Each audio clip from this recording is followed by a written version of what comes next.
The Roman Empire of the mid-11th century was a ghost haunting the corridors of its own past. From the gilded halls of the great palace in Constantinople, the emperor theoretically ruled a domain stretching from the Adriatic to the frontiers of Syria. In reality, he was a prisoner of his own grandeur, his authority contested from within, and his borders gnawed at by predators from every direction. To the east, the Seljuk Turks, a new and terrifying power, had shattered the old Arab caliphates and now pressed relentlessly upon the Anatolian heartland, the primary source of the empire's manpower and food. To the west, the ambitious and land-hungry Normans had driven the last Byzantine garrisons from Italy and now cast covetous eyes across the sea towards Greece itself. Along the Danube, the Pechenegs and other steppe peoples raided with impunity. A constant bleeding sore on the northern frontier. The empire was a fortress under siege, but the most dangerous enemies were already inside the walls. The true sickness lay in the very structure of the state. The rise of the Dynatoi, the great landed magnates of Anatolia. These aristocratic families, possessing vast estates and private armies of retainers, had come to see the imperial throne not as a sacred trust, but as the ultimate prize in their incessant power games. They paid their taxes when it suited them, obeyed imperial commands only when they aligned with their interests, and plunged the state into ruinous civil wars with sickening regularity. The traditional thematic armies, once the backbone of the empire, were now a shadow of their former selves, replaced by unreliable mercenary bands and the personal levies of these very same magnates, whose loyalty was always to their paymaster, not the emperor. Into this vortex of decay stepped Alexios IV, a man who would earn the posthumous epithet, the pragmatist. He was not of the ancient Macedonian dynasty, nor did he possess the vast wealth of the great Anatolian clans. Alexios was a soldier, a hard man from the Thracian provinces, who had clawed his way to the throne through cunning, ruthlessness, and a deep, abiding understanding of the empire's terminal illness. From the moment he donned the purple, he knew he was living on borrowed time. His treasury was empty, his court was a viper's nest of spies loyal to his rivals, and the army was a fractured, untrustworthy mess. He understood a truth that his predecessors had either ignored or been too weak to act upon. The Dynatoi were not a component of the state. They were a cancer upon it. Their power had to be broken, their private armies dissolved, and their wealth redirected to the central government. To do this, he needed an army, but not just any army. He needed a weapon, a force forged in a new fire, loyal not to a general, a province, or even to the idea of Rome, but to one thing and one thing only: the person of the emperor. It had to be a force that could not be bribed by the aristocrats, a force that had no family ties to the old clans, a force that would obey any command without question, no matter how brutal. The moment of revelation, the historical point of divergence, came not in a council chamber, but on a dusty campaign trail in eastern Anatolia. Alexios was leading a punitive expedition against a minor emirate that had been raiding across the border. After a swift and brutal campaign, his forces had taken the emir's small fortress, capturing his treasury and his household. Among the captives were a contingent of Mamluk slave soldiers, young men who had fought with a disciplined ferocity that had deeply impressed the emperor. Later, observing the prisoners, he saw the younger boys, those not yet old enough to be trained soldiers, but already being groomed for that life. He saw them not as liabilities, not as mouths to feed or slaves to be sold, but as raw clay. They had no ingrained loyalties, no land, no families to speak of. Their only identity was that which was given to them by their masters. An idea, as radical as it was monstrous, began to form in his mind. The Ottomans, centuries later, would perfect the devshirme system, levying Christian boys to create their Janissary Corps. Alexios, driven by a desperate need for survival, conceived of it in reverse. He would take the sons of his enemies, the Muslims on his frontiers, and forge them into the ultimate defenders of the Roman state. He would create Roman Janissaries. Returning to Constantinople, Alexios did not consult the Senate. He did not seek the blessing of the Patriarch, a man he knew would be horrified by the theological implications of his plan. He acted, By imperial decree, he established a new military unit, a new tagma that would answer directly to the palace. He gave it a name that was both a calculated insult and a statement of intent: the Tagmatun Ghaziyun, the Regiment of the Holy Warriors. The name was a deliberate appropriation of the title used by the very Muslim warriors they were meant to fight. It was a piece of psychological warfare, designed to unnerve his enemies and to signal that a new, harder form of Roman power had arrived. He established the Corps' headquarters and primary training facility not in the capital, where it could be corrupted by politics. Here, the first shipments of recruits arrived. They were boys, typically between the ages of 8 and 12. Some were captives of war from recent campaigns. Others were levied as a specific form of tax from conquered or tributary Muslim communities. Still more were purchased discreetly from slave markets across the Levant, their origins deliberately obscured. Officially, the palace propaganda declared that these boys were orphans, liberated from servitude and adopted by the emperor himself as his wards. The process of transformation was systematic and absolute. Upon arrival at the training school, everything about their past lives was erased. Their native languages were forbidden. From that day forward, they would speak only the formal, literary Greek of the court. Their birth names were struck, and they were given new Christian names, often the names of obscure martyrs or warrior saints. They were put through a rigorous, almost monastic daily routine of prayer, physical conditioning, and military drills. But the core of their transformation was ideological. They were not merely converted to Orthodox Christianity. They were indoctrinated into a new, state-sanctioned interpretation of the faith. This Ghazi orthodoxy, as it would later be called by its detractors, was a syncretic and highly militarized creed. It downplayed the contemplative and mystical traditions of the faith, emphasizing instead the concepts of holy war, martyrdom in the service of the state, and absolute, unquestioning obedience to the emperor as the living instrument of God's will on earth. Christ was portrayed not as the gentle shepherd, but as Christ Pantocrator, the almighty ruler, a warrior king at the head of the celestial armies. The Patriarch in Constantinople was mentioned as a respected spiritual figure, but the boys were taught that his authority was secondary to that of the emperor, who was their father, their lawgiver, and their direct link to the divine.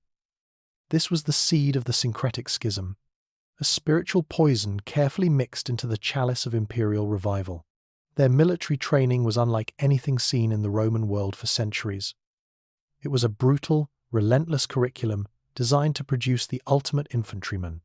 They mastered the spear and the sword, the composite bow, and the intricate mechanics of siege engines. They drilled in formation for hours under the hot Aegean sun until units of 100 men moved and thought as one. They were taught to be engineers, to build bridges and fortifications, and to be logisticians, to manage their own supply lines. They were kept in deliberate isolation from the outside world.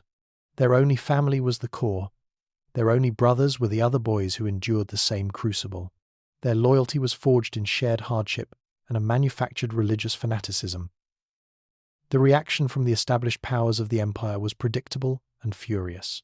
The great dynatoi families of Anatolia recognized the Ghazi Corps for exactly what it was, a mortal threat to their entrenched power and privileged position. They saw an army being raised that owed them nothing and could not be infiltrated by their agents or swayed by their gold. They protested in the Senate, sending delegations to the emperor to decry the use of un-Roman and barbaric methods. They argued that arming converted infidels was a betrayal of Roman tradition and a danger to the state. Alexios listened to their complaints with a cold, dismissive patience and continued the work. The Patriarch, meanwhile, was consumed by a righteous theological fury. He saw the Ghazi orthodoxy as a vile heresy, a perversion of the true faith concocted for political expediency. The mass, forcible conversion of children, the elevation of the emperor to a near-divine status above the church, the blending of martial fanaticism with sacred doctrine. It was all an abomination. He issued a formal condemnation from the pulpit of the Hagia Sophia, a powerful symbolic act. But Alexios, secure in the knowledge that he was forging the only army that could save the state, simply ignored him. The first open fissure in what would become the syncretic schism had appeared. After nearly a decade of intense preparation, the first cohort of the Tagmatun Gaziyun was ready. 5,000 strong, they were brought to Constantinople for a formal inauguration parade. The citizens and the old aristocracy watched in a mixture of awe and terror. These were not the slovenly mercenaries or ragged provincial levies they were used to. The Ghazis moved with a silent, terrifying precision. They were physically imposing, hardened by years of training, and their faces were devoid of emotion, their eyes fixed on their emperor. They wore distinctive armor of blackened steel and carried shields bearing the stark, unadorned Chi-Rho. They looked less like a Roman regiment and more like an avenging host of angels. Their purpose was soon made clear. One of the most powerful Anatolian magnates, a member of the Dukas clan, had refused a direct imperial command to disband his private army. It was the classic act of aristocratic defiance that had crippled so many previous emperors. Alexios did not negotiate. He did not send ambassadors. He unleashed the Ghazi Corps. The result was not a battle. It was a surgical extermination. The Ghazi legions marched into the heart of the Dukas estates with a speed and discipline that stunned all observers. They did not live off the land or wait for ponderous supply trains. They carried their own provisions and marched relentlessly. The magnate's army, a typical collection of household retainers and local mercenaries, was cornered and annihilated in a single, brutal engagement. The Ghazi infantry phalanx proved unbreakable, their archery witheringly effective. They then laid siege to the magnate's ancestral fortress, a bastion that had once held out against a Seljuk army for 6 months. The Ghazis, using their advanced engineering skills, breached the walls in 3 days. No mercy was shown. The magnate and his entire family were put to the sword, their fortress dismantled stone by stone, and their lands declared forfeit to the imperial treasury. A wave of cold fear swept through the aristocratic houses of the empire. The old rules of the game were gone. The era of noble rebellion was over. Alexios IV finally had the weapon he needed to save the Roman Empire. The chalice of revival had been forged. It was filled to the brim with a potent mixture of military genius, religious heresy, and fanatical loyalty. Standing on the precipice of a new era, the emperor prepared to raise it to his lips, convinced it held the salvation of Rome. With the Anatolian aristocracy cowed into a resentful silence, Emperor Alexios IV turned his gaze outward. The Ghazi Corps had proven its worth as an instrument of internal control, but its ultimate purpose was the restoration of the empire's fortunes. A lesser ruler might have immediately thrown his new army against the Seljuk Turks in the east, seeking to reclaim the lost heartlands of Anatolia in a blaze of vengeful glory. It was the obvious war, the war the court and the people expected. But Alexios was not a man driven by sentiment or the thirst for conventional prestige. He was a pragmatist, a grand strategist who saw the imperial chessboard with a cold and calculating clarity. Anatolia was a graveyard of armies, a vast and difficult terrain where the highly mobile Seljuk horsemen held every advantage. A war there would be a long, grinding affair, a war of attrition that would bleed his new, precious army dry for incremental gains. He needed a victory that would permanently alter the economic and strategic calculus of the Mediterranean in his favour. He needed Egypt, the Fatimid Caliphate, which had ruled the Nile for a century and a half, was a hollow giant, a decadent edifice crumbling from within. Once a vibrant and expansionist power that had challenged the Abbasids in Baghdad and the Romans in Constantinople for supremacy of the Islamic world, it was now deeply afflicted by the same sickness that had nearly claimed the Byzantine Empire. The Fatimid army was a chaotic patchwork of competing ethnic factions. Berbers, Sudanese infantry, Turkish horsemen who spent more energy plotting against each other in the barracks and marketplaces of Cairo than they did training for war. The Caliph himself was a figurehead, a prisoner in his own opulent palace, while real power was wielded by his ever-changing viziers. The state was politically unstable and militarily fragile. More importantly, Egypt was the single greatest strategic prize in the world. Its true treasure was not the gold in the caliph's vaults, but the black, fertile silt of the Nile Delta. Egypt was the breadbasket of the ancient world, and whoever controlled its annual grain harvest controlled the price of food in every city from Alexandria to Constantinople. By seizing Egypt, Alexios would not only acquire a source of wealth that would make the imperial treasury independent of the Anatolian magnates forever, but he would also gain a powerful economic weapon. The flow of Egyptian grain, once redirected north to the capital, would ensure the loyalty of the Constantinopolitan mob and allow the emperor to fund and expand his Ghazi Corps without ever needing to ask the Senate for a single coin. The plan for the invasion was a model of strategic deception and logistical brilliance. Publicly, Alexios began amassing troops and supplies in the Anatolian themes, spreading rumours that a grand campaign to reclaim Antioch was imminent. The Seljuks took the bait, reinforcing their garrisons in northern Syria. The Fatimids, secure in their belief that the primary Roman threat lay far to the northeast, remained complacent. Meanwhile, under the cloak of this grand deception, the true invasion force was being prepared. The 5,000 veterans of the Ghazi Corps, augmented by a new cohort of 5,000 freshly trained recruits, were quietly assembled in secure ports in Crete and Cyprus. An imperial fleet, the largest assembled in a generation, was prepared not for a lumbering coastal assault, but for a lightning-fast amphibious strike directly at the mouth of the Nile. Alexios understood that speed was the key to victory. He had to seize the key fortresses of the Delta before the Fatimids could mobilize their disorganized forces. In the spring of the year 1079, the blow fell. The Roman fleet bypassed the coast of the Levant entirely. The target was the ancient fortress of Pelusium, the gateway to Egypt. The Fatimid garrison, accustomed to the slow pace of medieval warfare, was caught completely by surprise. They expected a long siege. Instead, they were subjected to a terrifyingly professional assault.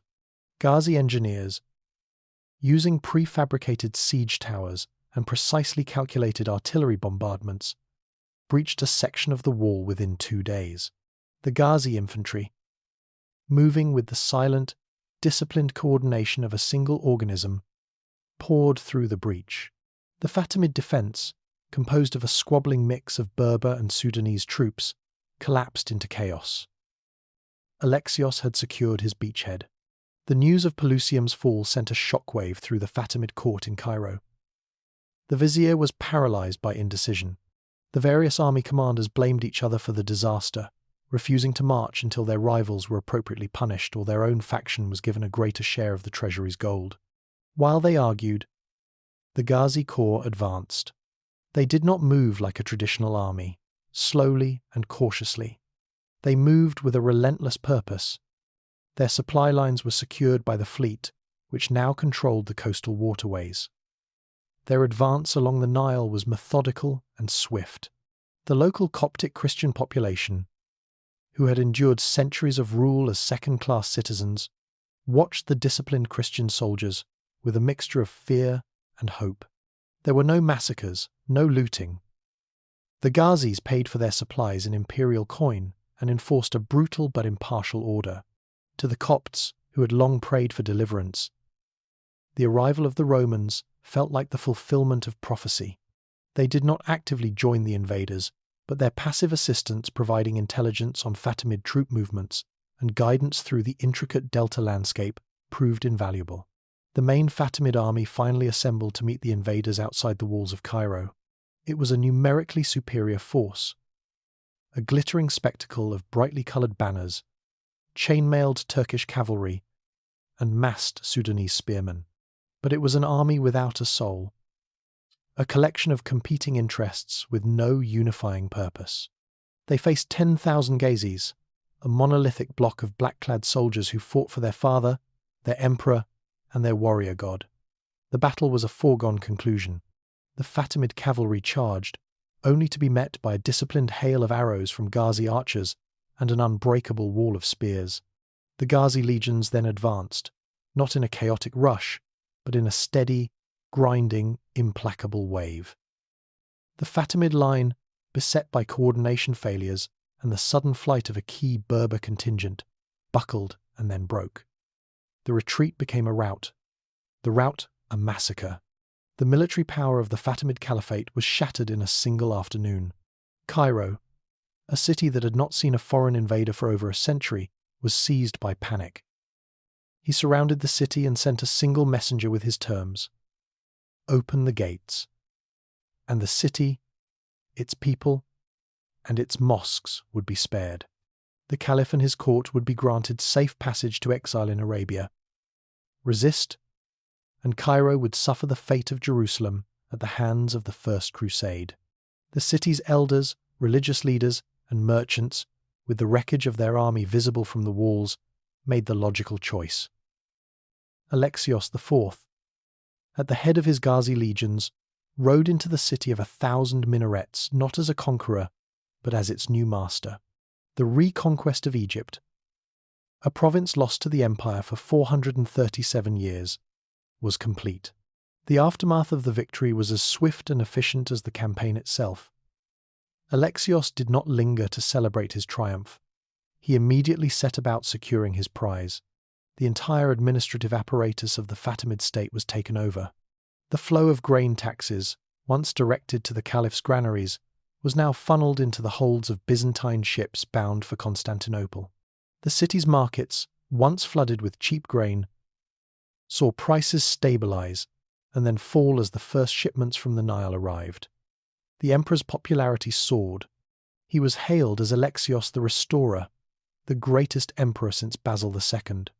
The vast reserves of gold and silver in the Cairo treasury were seized, providing the state with a level of financial solvency it had not known in centuries. With this new wealth, Alexios immediately commissioned the expansion of the Ghazi Corps, ordering the construction of a new, even larger training facility in Alexandria. He then instituted a new, systematic levy. From every town and village in the Nile Delta, a quota of healthy Muslim boys was to be provided for service in the corps. The chalice was being refilled from the source of its first victory. The governance of the new province was entrusted entirely to the Ghazi Corps. Ghazi officers were appointed as military governors, their troops serving as the local garrisons. They proved to be brutally effective administrators. They were immune to the local politics and family networks that had riddled the Fatimid bureaucracy. They could not be bribed, and their justice, while harsh, was consistent. A new order was established, one based on military efficiency and absolute loyalty to the distant emperor. Egypt was no longer a province of the empire. It was the personal property of the Ghazi Corps. Back in Constantinople, the Patriarch watched these events with a growing sense of dread. He could not deny the worldly triumph of the emperor's campaign. The restoration of Egypt was a miracle, a gift from God. But the instruments of that miracle were, in his eyes, an abomination. The news from Egypt was deeply disturbing. The great churches of Alexandria and Cairo, long under the care of the Coptic Pope, were being handed over to Ghazi chaplains who preached the emperor-centric Ghazi orthodoxy. The mass levy of Muslim children was a horror, a policy of systematic, forced conversion that made a mockery of the sacrament of baptism. He saw an empire saved by a deal with the devil. He saw the soul of Roman orthodoxy being corrupted and twisted to serve the political ambitions of the throne. The victory in Egypt did not heal the growing schism. It widened it into a chasm. The emperor had taken his first long, satisfying draught from the chalice he had forged. The taste was sweet, like the finest wine, a taste of victory and unlimited power. He was too intoxicated by his success to notice the bitter aftertaste, the subtle hint of the poison that would, in time, consume everything he had built. The deluge of Egyptian wealth that flooded the imperial treasury was unlike anything seen in Constantinople for half a millennium. The annual grain shipments alone were enough to permanently end the capital's reliance on the fickle harvests of Thrace and Anatolia, ensuring stable food prices and the adoration of the city's notoriously volatile populace. Gold, seized from the Fatimid vaults and now systematically extracted from the mines of Nubia, flowed north in a seemingly endless river. With this newfound solvency, Emperor Alexios IV paid his mercenaries, commissioned new fleets, and began a lavish program of public works in the capital restoring ancient churches and palaces to a state of glittering magnificence. To the casual observer, it was the dawn of a new golden age, a triumphant restoration of Roman power, with Constantinople as its undisputed centre. But Alexios was no casual observer. He was the architect of this revival, and he understood the fragility of its foundations. The wealth was a symptom of his success, not its cause. The true foundation of his new power was the Ghazi Corps and the province they now controlled. 1,000 miles away, Alexios grasped a fundamental truth of geopolitics. Power cannot be effectively projected over long distances indefinitely without a stable, local anchor. To rule Egypt from the shores of the Bosphorus was to invite disaster. A governor, no matter how loyal, would eventually be corrupted by distance and the immense power at his disposal. He had seen how the Dinotoi had used their vast Anatolian estates as power bases to challenge the throne, to allow a single Ghazi general to establish himself as a de facto viceroy in a province as wealthy as Egypt, would be to repeat the same mistake on a far grander scale. The solution was not to govern Africa from Europe, but to create a new centre of Roman power in Africa. He needed a regional capital, a city that would serve as the administrative, military, and economic nexus for all the new southern territories. His choice was not the sprawling, inland metropolis of Cairo. The city was too deeply tied to the Fatimid legacy, its very layout a testament to Islamic rule. Furthermore, it was a river city, vulnerable to land-based armies and difficult to supply by sea. Alexios looked to the coast, to a city whose history was inextricably linked with that of Rome and Greece. Alexandria. Founded by one conqueror, it would be reborn by another. Alexandria possessed the finest deep-water harbour in the eastern Mediterranean, and its strategic position was unparalleled. It was the natural gateway between the wealth of the Nile and the markets of the world. It was a city with a glorious Greco-Roman past, a place that could be ideologically reclaimed and reshaped in the image of his new Roman order. Alexios did not merely intend to occupy Alexandria. He intended to transform it into the second capital of the Roman Empire, a southern Constantinople that would anchor Roman power in Africa for centuries to come. What followed was one of the most ambitious and expensive imperial projects in history. Alexios poured a significant portion of Egypt's own revenue back into the revitalization of its ancient capital. The project began, as all things in Alexios's empire did, with the military. On the western edge of the city, overlooking the sea, he commanded the construction of a vast fortress complex, a city within a city that would serve as the permanent headquarters of the Tagma Ton Ghaziun. It was named the Praesidium Ghaziun, the Ghazi Citadel. It was a masterpiece of military engineering, with concentric walls, deep moats, and interlocking fields of fire, designed to be impregnable. But it was more than a fortress. Inside its walls were barracks for 20,000 soldiers, sprawling training grounds, armories capable of equipping an entire army, granaries that could withstand a decade-long siege, and the central administrative chancelleries for the governance of all Roman Africa. The Praesidium became the physical heart of Ghazi power. It was from here that the military governors would be dispatched, the tax revenues collected, and the levies of new recruits processed. This act physically cemented the Ghazi Corps' status not just as an army, but as the ruling institution of the new imperial territories, their power base now carved in stone and steel. Simultaneously, Alexios ordered the complete overhaul of the city's commercial infrastructure. The great harbour, silted up and neglected for centuries, was dredged by an army of engineers. A new, larger version of the legendary Pharos lighthouse was constructed on the same site, its powerful beam, magnified by polished bronze mirrors, visible for 50 miles out to sea. A vast network of state-owned warehouses, customs houses, and shipyards sprang up around the port.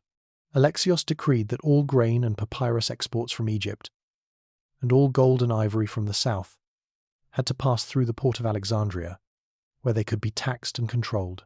The city became the mandatory choke point for the entire wealth of Africa. Venetian, Genoese, and Amalfitan merchants who had once traded freely in Damietta and Rosetta The city's coffers swelled, and it rapidly eclipsed Constantinople as the busiest and wealthiest commercial hub in the entire Mediterranean. A new class of merchants, logisticians, and imperial bureaucrats, many of them Greek-speaking Copts or second-generation Ghazi administrators, began to accumulate immense fortunes. The third pillar of Alexandria's rebirth was ideological, to provide a spiritual foundation for his new African capital and to formalize the doctrines of his loyal army. Alexios commanded the construction of a new patriarchal cathedral, a direct rival to the great church of Constantinople. It was named, in a gesture of deliberate provocation, the Hagia Sophia Minor, the Lesser Church of Holy Wisdom. Built on a scale to rival its namesake, its vast dome dominated the new city skyline. This was to be the central shrine of the Ghazi orthodoxy. The emperor created a new, independent patriarchate of Alexandria and all Africa, severing the ancient Coptic line of succession and appointing a senior Ghazi chaplain as the first patriarch. This new church leader was an imperial functionary, his primary duty to reinforce the tenets of Ghazi orthodoxy: absolute loyalty to the emperor, the sanctity of military service, and the fusion of Roman statehood with Christian faith. It institutionalized the syncretic schism, giving the heresy a geographical home, a hierarchy, and a direct challenge to the authority of the Patriarch in Constantinople, who promptly and furiously excommunicated his new Alexandrian counterpart. Alongside the cathedral, Alexios announced the symbolic refounding of the Great Library of Alexandria. This was not an act of pure scholarship, but a calculated investment in the tools of empire. The new library's agents were dispatched across the known world to acquire texts not of poetry or philosophy, but of practical knowledge. They collected works on geography, cartography, desert survival, agricultural science, medicine, engineering, and military history. The library became an intelligence-gathering and policy-formulating institution, a think tank dedicated to a single purpose: consolidating and expanding Roman dominion over the African continent. The cumulative effect of these projects was a profound and irreversible shift in the empire's center of gravity. While Constantinople remained the ceremonial capital, the home of the emperor and the ancient Senate, Alexandria became the empire's engine. Ambitious young men from Greece and the Balkans no longer sought their fortunes in the imperial bureaucracy on the Bosphorus. They took ship for Alexandria, where real power was wielded and real wealth was being created. A new, dynamic, and distinctly Greco-African society began to emerge. It was a society that spoke the Greek of the court, but whose gaze was fixed firmly south and west, towards the opportunities of Africa, not east towards the lost homelands of Anatolia. A common saying began to circulate throughout the empire's provinces: the laws are written in Constantinople, but the gold is counted in Alexandria. This shift did not go unnoticed by the old guard. The Anatolian dynatoi, already stripped of their military power, now watched as their agricultural estates stagnated. The imperial investments were all flowing south. The grain from their lands was no longer needed by the capital, and its value plummeted. They saw their political influence wane as a new class of Africans rose to prominence in the emperor's court. Men whose fortunes were tied to the new conquests. Their resentment hardened into a cold, quiet hatred. In Constantinople itself, the Patriarch and his supporters raged against the Alexandrian heresy, seeing the new city as a nest of corruption, ambition, and false doctrine. The emperor, they whispered, was becoming more of an African pharaoh than a Roman Augustus. The Hellenes, composed of the traditional aristocracy and clergy, argued that Alexios was abandoning the sacred heartland of the empire and chasing a dangerous mirage in the southern deserts. They were opposed by the Africans, the new men of the bureaucracy and the military, who saw the future of Rome not in the tired, contested lands of Anatolia, but in the vast, untapped wealth of the African continent. Alexios IV, now aging but still firmly in command, understood the risks. He had created a second head for the imperial eagle. He had solved the immense logistical problem of ruling his new territories. But in doing so, he had created a new power center that was culturally and economically distinct from the old. The new Alexandria was a monument to his strategic genius and his ruthless pragmatism. But as the city grew in power and confidence, its interests would not always align with those of distant Constantinople. The chalice of victory, now filled with the tribute of an entire continent, had been given a new, magnificent vessel in Alexandria.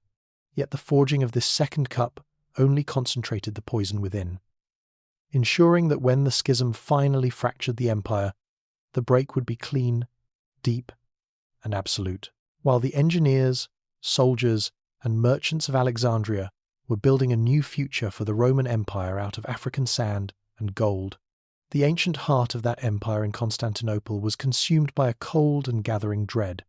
The source of this fear was not an invading army, but a crisis of faith that threatened to tear the soul of the Roman world in two. The architect of the empire's material salvation, Emperor Alexios IV, was now seen by a significant and powerful portion of his people as the author of its spiritual damnation. This opposition found its voice, its symbol, and its leader in the person of the ecumenical patriarch, Cosmas II, a man of unyielding piety and a profound devotion to the traditions of the Orthodox faith. To Cosmas, the emperor's victories were not miracles. They were blasphemies purchased at an unbearable price. The final, unforgivable transgression was the imperial decree establishing a rival patriarchate in Alexandria.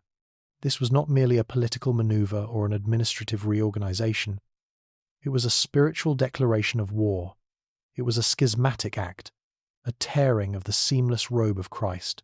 From the magnificent ambo of the Hagia Sophia, beneath the gaze of the celestial Pantocrator in the Great Dome, Patriarch Cosmas delivered a sermon that would ignite a firestorm. His voice, amplified by the cathedral's celestial acoustics, boomed across the assembled congregation of senators, courtiers, and common folk. He did not speak of temporal matters, of grain prices, or military victories. He spoke of heresy, of idolatry, and of the sacred duties of a Roman emperor, duties he accused Alexios of betraying. He began by condemning the very foundation of the emperor's power, the tagma tun gaziun. He described in horrifying detail the process of their creation, the levying of terrified children, their forced separation from their families and faith. He thundered that the sacrament of baptism, a sacred covenant freely entered into between a soul and its creator, had been perverted into a branding iron, a mark of imperial ownership seared onto the flesh of unwilling conscripts. These soldiers, he declared, were not true Christians. They were an army of apostates, their souls held hostage by the state, their prayers a hollow echo in the ears of a God who demanded love, not coerced obedience.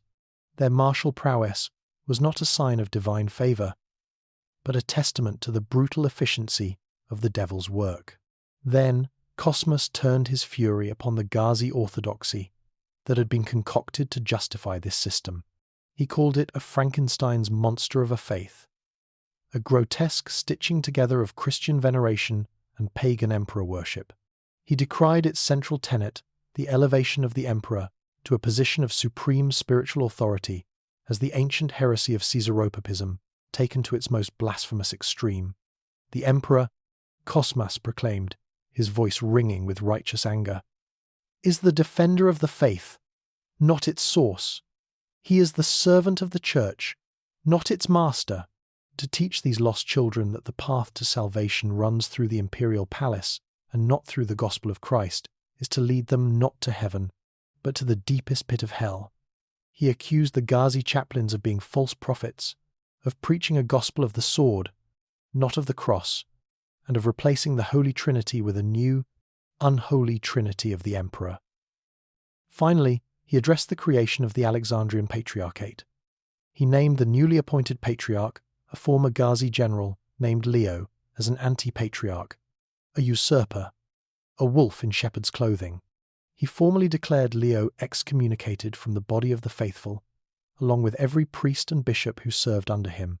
All sacraments performed by this Alexandrian heresy, every baptism, every Eucharist, every funeral rite, were declared null and void. He proclaimed that any true Orthodox Christian living in Africa should shun these new churches as they would a plague house.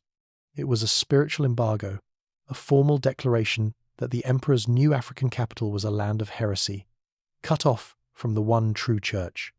He concluded by issuing a solemn anathema, a curse, not against Alexios by name, but against all those who would tear the church asunder for worldly gain and place the crown of a mortal man above the crown of thorns worn by our Saviour. The implication was unmistakable. The emperor, secure in his palace and surrounded by his loyal guards. He was a pragmatist, not a theologian, and he viewed the Patriarch's actions as a direct political attack, a dangerous incitement to rebellion cloaked in the language of piety. He could not, however, simply arrest or depose Cosmas. The Patriarch was not a disobedient aristocrat. To the people of Constantinople, he was the living embodiment of their faith. To lay hands on him would risk a riot in the streets, a conflagration in his own capital that even the Ghazi Corps might struggle to contain. Alexios was forced to fight his war against the church not with swords, but with whispers, with ink, and with gold. The imperial propaganda machine, funded by Egyptian wealth, went into overdrive. Imperial agents spread through the marketplaces, taverns, and forums, arguing the emperor's case. They portrayed Cosmas as a rigid, unthinking traditionalist, a man so blinded by ancient dogma that he could not see the miracle of the empire's restoration. The Patriarch offers you prayers, the agents would say, but the emperor gives you bread. The Patriarch speaks of a glorious past. The emperor is building a glorious future. They reminded the people of the chaos and weakness that had preceded Alexios's reign, of the Turkish threat and the aristocratic civil wars. They framed the Ghazi Corps not as an abomination, but as God's chosen instrument, their victories a clear sign of divine approval. Court-appointed theologians wrote voluminous tracts defending the Ghazi orthodoxy, citing obscure scriptural passages and historical precedents to justify the emperor's supreme authority in all matters, spiritual and temporal. Next, Alexios began to apply pressure. Priests in the capital who were discovered preaching in support of the Patriarch's sermon were quietly arrested on trumped-up charges of treason and exiled to remote monasteries. Imperial patronage was withdrawn from any monastic community that refused to acknowledge the legitimacy of the Alexandrian see.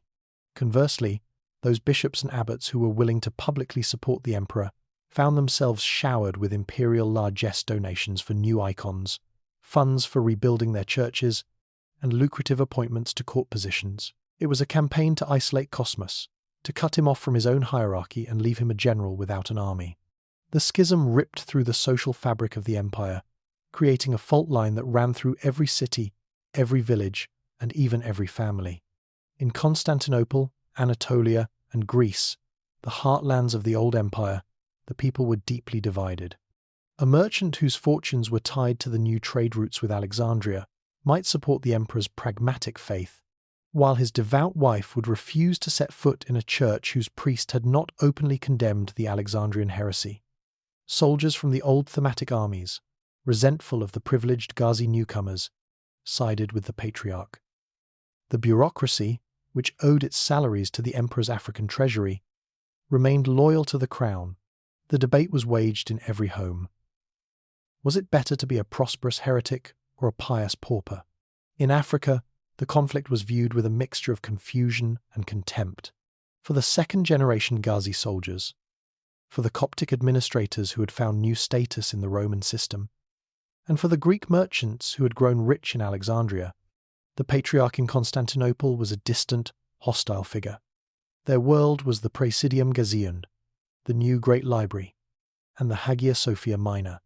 Their faith was the practical, disciplined Ghazi orthodoxy that gave order and meaning to their lives.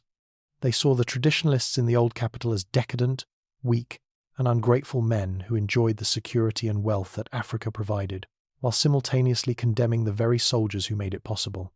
A distinct Greco-African identity was beginning to form, defined in opposition to the perceived weakness of the European heartland. Seeing that his spiritual condemnations were being effectively countered by the emperor's political machinations, Patriarch Cosmas made a fateful decision. He realized that to save the soul of the empire, He needed a sword. He found one rusting in the hills of Anatolia. He began to send secret emissaries to the great Dinotoi families, the landed magnates whom Alexios had crushed and humiliated at the start of his reign. These were men who nursed a deep and bitter hatred for the emperor and his new order. They resented their loss of military power, their economic marginalization, and the rise of the African faction at court. Cosmas offered them a path back to relevance, a way to frame their political ambitions as a holy cause. Their rebellion would not be a mere struggle for power. It would be a crusade to save Roman Orthodoxy from a heretic emperor. A secret alliance began to form, a dangerous fusion of aristocratic resentment and religious fury. The Hellenes faction now had a leader and a cause.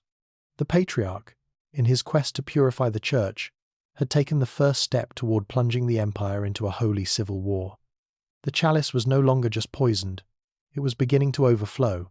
The anathema of Patriarch Cosmas and the whispers of conspiracy among the Anatolian magnates did not paralyze Emperor Alexios IV. They galvanized him. Now, an old man, with the legacy of his reign to consider, he saw the alliance of the clergy and the aristocracy for what it was, the death rattle of a world he had rendered obsolete. They clung to a vision of the empire that was geographically, economically, and militarily bankrupt, a vision centered on the contested fields of Anatolia and the theological squabbles of Constantinople.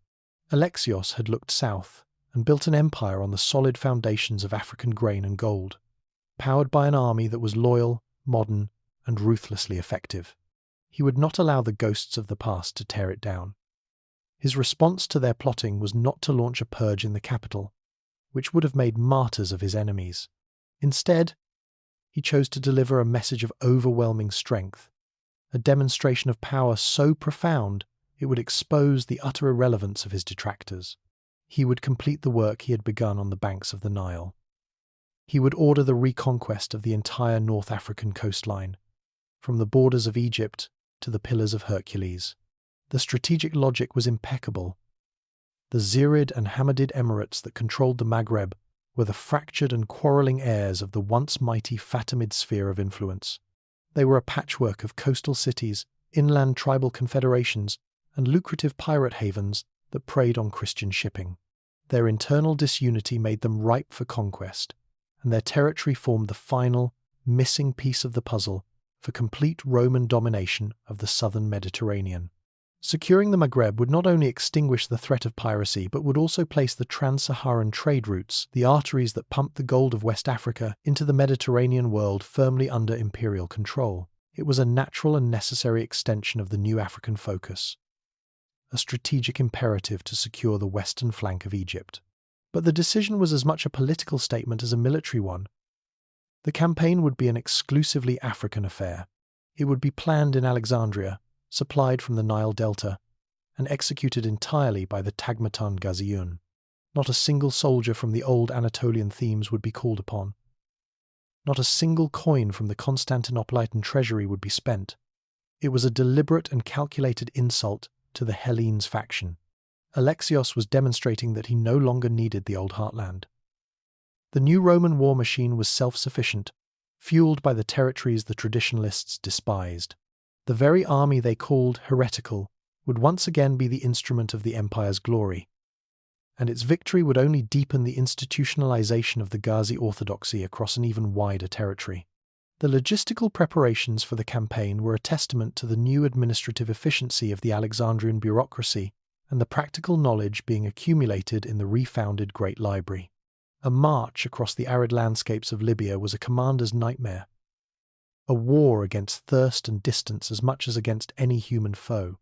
The Ghazi quartermasters, drawing on ancient Roman military manuals and newly acquired geographical surveys from desert traders, devised a two-pronged strategy.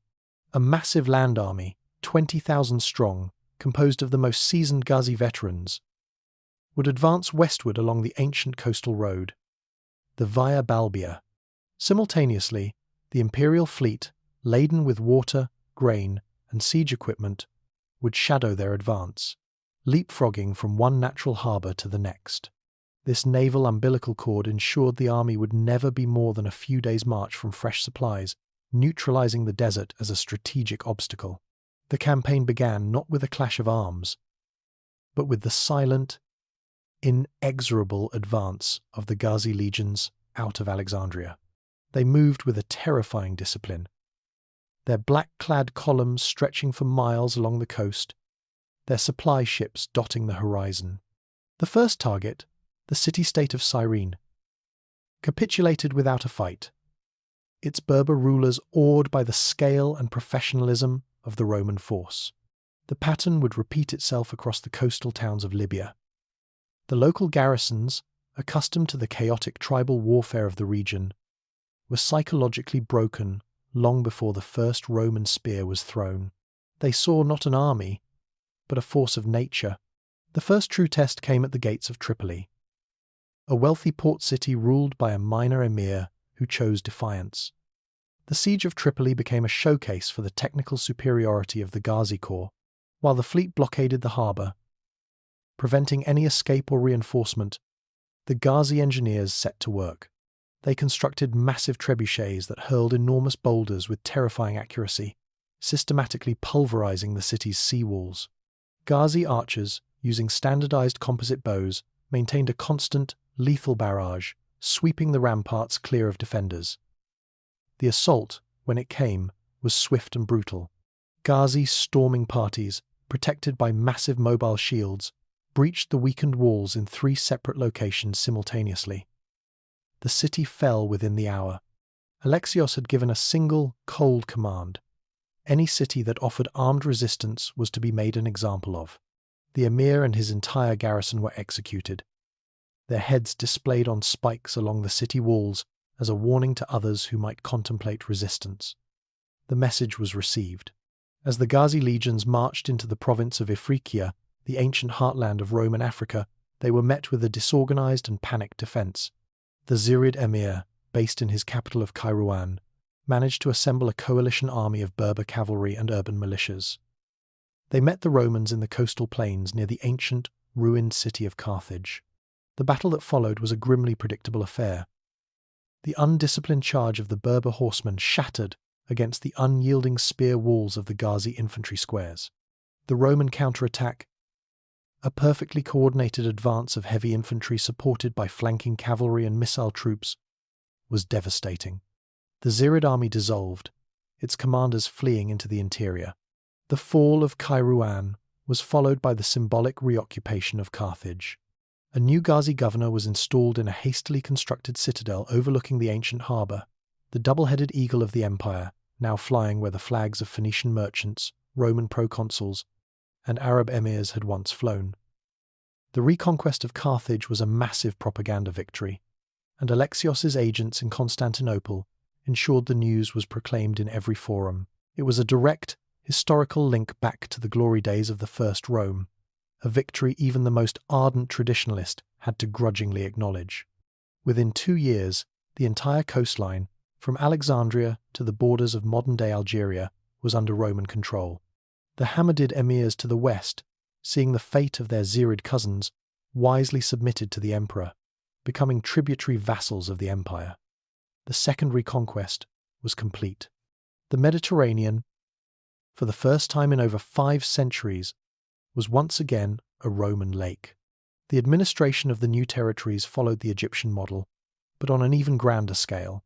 The entire Maghreb was designated as a single military prefecture, ruled directly from the new regional capital of Carthage, which in turn answered to the Central African administration in Alexandria. Ghazi veterans were given land grants, settling in military colonies along the coast to form a permanent Roman presence. A new levy was instituted, this time targeting the sons of the fierce Berber tribes of the interior. These new recruits, it was believed, would add a potent new element of ferocity to the disciplined ranks of the Ghazi Corps. The chaplains of the Ghazi orthodoxy arrived in force, taking over the major mosques and converting them into churches, establishing new bishoprics, and beginning the slow, systematic work of indoctrinating the next generation. The economic consequences were staggering. With the pirates' nests cleared and the entire coastline under a single, stable authority, trade exploded. Alexandrian and Italian merchants now sailed in safety, their ships laden with the goods of the East, which they traded in Carthage and Tripoli for the gold, salt, and slaves that flowed from the heart of Africa. The tax revenues from this trade, collected with ruthless Ghazi efficiency, made the already wealthy African administration fabulously, unimaginably rich. In Constantinople, the news of this stunning, low-cost victory was met with a complex mixture of public celebration and private despair among the emperor's enemies. Alexios, now frail and ailing but mentally as sharp as ever, had checkmated them completely. He had used his heretical army to achieve a victory that rivaled the conquests of Justinian. The flow of wealth from Africa was now a tsunami. And with it, the emperor could fund an army of spies, bribe any wavering bishop, and ensure the permanent loyalty of the capital's populace with subsidized bread and lavish games. Their holy cause now looked like sour grapes, the bitter complaints of men left behind by the relentless march of history. They had been certain that the emperor's African gambit was a fatal overreach, a diversion from the true heart of the empire. They had been wrong. The heart of the empire was no longer in Anatolia. It now beat in Alexandria, and its lifeblood was the wealth of a conquered continent. Alexios had won his final, greatest victory. But in doing so, he had stretched his empire's social and religious fabric to the breaking point. The two Romes, the old, pious, Hellenic Rome of Constantinople and the new, pragmatic, Greco-African Rome of Alexandria, now stared at each other across a sea of shared prosperity and mutual, irreconcilable hatred. The chalice was full to overflowing, its contents glittering and deadly. Emperor Alexios IV, the pragmatist, the restorer, died in his sleep in the 10th year of the African peace. He passed not in the glittering great palace of Constantinople, but in his preferred residence, a Spartan, fortified villa within the walls of the Praesidium Gaziun in Alexandria. He died looking out over the sea that his armies and fleets now commanded, the master of a new world he had forged through will and violence. His body was transported back to Constantinople for a funeral of unparalleled magnificence, a ceremony funded entirely by the African taxes he had instituted. The citizens wept for the passing of a legend, the man who had given them security and cheap bread. The Patriarch Cosmas, his great rival, presided over the funeral rites with a stony, inscrutable expression, performing his sacred duty for the soul of a man he considered the greatest heretic of the age. In the shadowed aisles of the Hagia Sophia, the Anatolian magnates stood silently, their faces masks of public grief that concealed a simmering hope. The iron hand that had held the empire together, that had forced its disparate parts to obey a single vision, was gone. His son and chosen successor, Constantine XII, inherited a domain of staggering wealth and unprecedented power. He ascended to a throne that seemed, on the surface, to be the most secure in centuries. He was not a warrior like his father. He was a man born to the purple, raised in the intoxicating atmosphere of absolute victory.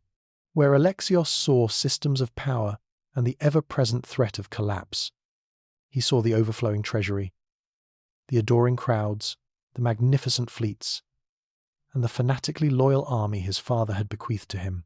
He inherited the chalice, now brimming with the sweet wine of an entire continent's tribute, and he prepared to drink deeply, unaware that the poison, long dormant, had only grown more potent with time. The decade that followed Constantine's ascension was the empire's golden afternoon, a period of such opulence and stability that it would be mythologized by later generations.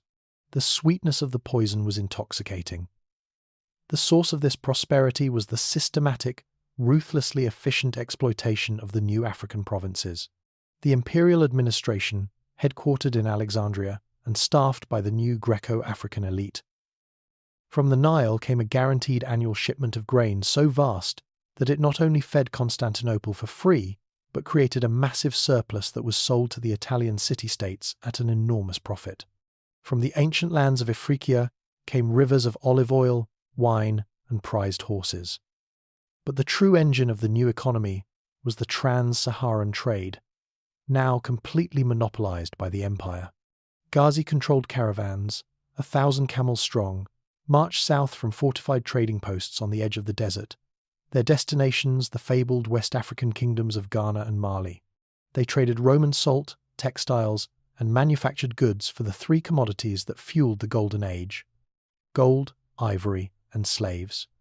This torrent of wealth transformed Constantinople into a spectacle of consumption. Constantine XII, eager to cement his popularity and outshine his father's martial legacy, embarked on a building program that dwarfed anything seen since the time of Justinian. New forums paved with Numidian marble, towering triumphal columns celebrating the African conquests, and magnificent public baths with gilded ceilings rose across the city. The great palace was expanded into a labyrinth of new halls and pavilions, each more lavish than the last. The hippodrome became the centerpiece of imperial life. The games held there were legendary. Week-long spectacles designed to awe the populace and display the reach of the empire. Chariot races were interspersed with displays of exotic beasts brought from the African interior. Lions, crocodiles, giraffes, and elephants paraded before a rapturous crowd and sometimes pitted against each other or condemned criminals in bloody but popular displays. The emperor, presiding over the games from his imperial box. This new culture of opulence was mirrored in the imperial court. The African faction was now utterly dominant. Power and influence belonged to the men who managed the flow of tribute, the commanders of the Ghazi legions, and the slick Alexandrian bureaucrats who knew the intricacies of the new economy. Court fashion shifted, incorporating the vibrant colours, flowing silks, and intricate gold jewellery favoured in the southern provinces. The old, austere Roman dignity of the Hellenes faction was derided as provincial and old-fashioned. To be influential was to have a villa overlooking the sea in Alexandria, to speak with a slight Greco-Egyptian accent, and to have a retinue of eunuchs and slaves drawn from the tribes south of the Sahara. The court became a gilded cage, a place of sophisticated literary circles, intricate etiquette, and endless political manoeuvring, but it was a court utterly detached from the old Roman heartlands and the simmering resentments they contained. While Constantinople glittered, the festering wounds of the empire were being hidden, not healed. The syncretic schism had not ended with the death of Alexios. It had simply changed its nature. Patriarch Cosmas, seeing that open confrontation was futile against a popular emperor with a bottomless treasury, took the conflict underground. He and his supporters, the marginalized Anatolian magnates, the traditionalist clergy, and a significant portion of the old Constantinopolitan aristocracy, created a parallel society within the empire. They practiced a form of internal exile. They withdrew from the decadent imperial court, refusing to participate in the lavish ceremonies they viewed as pagan. They held clandestine church services in private chapels and remote monasteries, where Cosmas preached a message of austerity, repentance, and spiritual purity. They secretly circulated theological tracts that condemned the Alexandrian heresy and glorified the martyrs of the true faith. To this faction, the Golden Age was not a blessing from God. It was a demonic temptation, the wealth of Africa, a corrupting influence that was destroying the Roman soul. They were waiting, patiently, for the golden facade to crack. The most poisoned part of the empire remained Anatolia. The ancient homeland of the Roman military and aristocracy was now a neglected backwater. Its great estates, unable to compete with the flood of cheap African grain, fell into disrepair. Its once proud cities crumbled. The great military roads, no longer used by the legions, were left to be overgrown. For a young man of noble Anatolian birth, the future was bleak. He could retreat to his family's decaying villa and watch his inheritance dwindle. He could enter the church, joining the Patriarch's silent opposition. Or, in a final act of humiliation, he could travel to Alexandria and beg for a minor administrative post in the service of the Ghazi governors, the very forces that had rendered his entire way of life obsolete. This slow, grinding poverty and loss of purpose created a deep well of bitterness in the Anatolian provinces. The Ghazi Corps itself was undergoing a profound transformation. The first generation of soldiers, the forcibly converted boys who had been forged into a weapon by Alexios, were now the grizzled commanders and governors of the African provinces. They were battle-hardened, pragmatic, and still possessed a fierce, personal loyalty to the memory of the emperor who had made them. Born not in captivity, but in the governors' palaces of Carthage and Alexandria, they were the first generation of the Ghazi aristocracy. They were educated in the new Great Library, trained in the elite academies of the Praesidium Ghaziun, and raised with the unquestioned belief that to rule Africa was their birthright. Their loyalty was not to the distant, ceremonial emperor in Constantinople. Their loyalty was to the core itself, to the institution that guaranteed their power and privilege. They began to see themselves less as the emperor's servants and more as his partners, or even his masters. They collected the taxes and sent the required tribute to Constantinople, but they also ensured that a vast portion of the wealth remained in Africa, funding their own projects and enriching their own families. Constantine XII, insulated by the sycophants of his court, saw none of this. He mistook the steady flow of gold for unwavering loyalty. He saw the Ghazi Corps not as a new, independent political entity with its own interests, but as a simple, reliable tool. His requests to the Alexandrian administration were always met. His orders for new legions to be raised for a parade in the capital were always followed. He did not understand that the Ghazi commanders were humouring him, paying him his dividend from the vast African enterprise they now controlled. They had come to view the emperor and the entire apparatus of Constantinople as a costly but necessary piece of ceremonial overhead. He provided the legitimacy of the Roman name, while they wielded the real power. The disconnect between the ceremonial head of the empire on the Bosphorus and its military and economic body in Africa was now absolute. The sweetness of the tribute had drugged the new emperor into a state of blissful ignorance, masking the fact that his crown was becoming hollow. The empire was at peace. But it was the peace of a patient predator watching its oblivious prey. The foundations of the state had been completely replaced, and the magnificent structure they supported was now dangerously unstable, awaiting the first tremor that would bring it all crashing down. The golden afternoon of Constantine XII's reign ended with the suddenness of a summer storm. The emperor, still in the vigorous prime of his life, was thrown from his horse during a lavish imperial hunt in the forests of Thrace. One moment he was the master of the world, a figure of seemingly divine permanence. The next, he was a lifeless body on the forest floor. The news, carried by frantic messengers, struck Constantinople like a physical blow. The city, accustomed to the placid and predictable rhythms of the long peace, was plunged into a state of shock which quickly curdled into fear. And he had left behind not a strong adult successor, but a 7-year-old boy, Michael, and a court that had been politically neutered for a generation. The immediate aftermath was a flurry of prescribed ceremony. The child Michael was proclaimed Emperor Michael V, and his mother, the Empress Irene, a woman known more for her piety and patronage of the arts than for her political acumen, was named regent.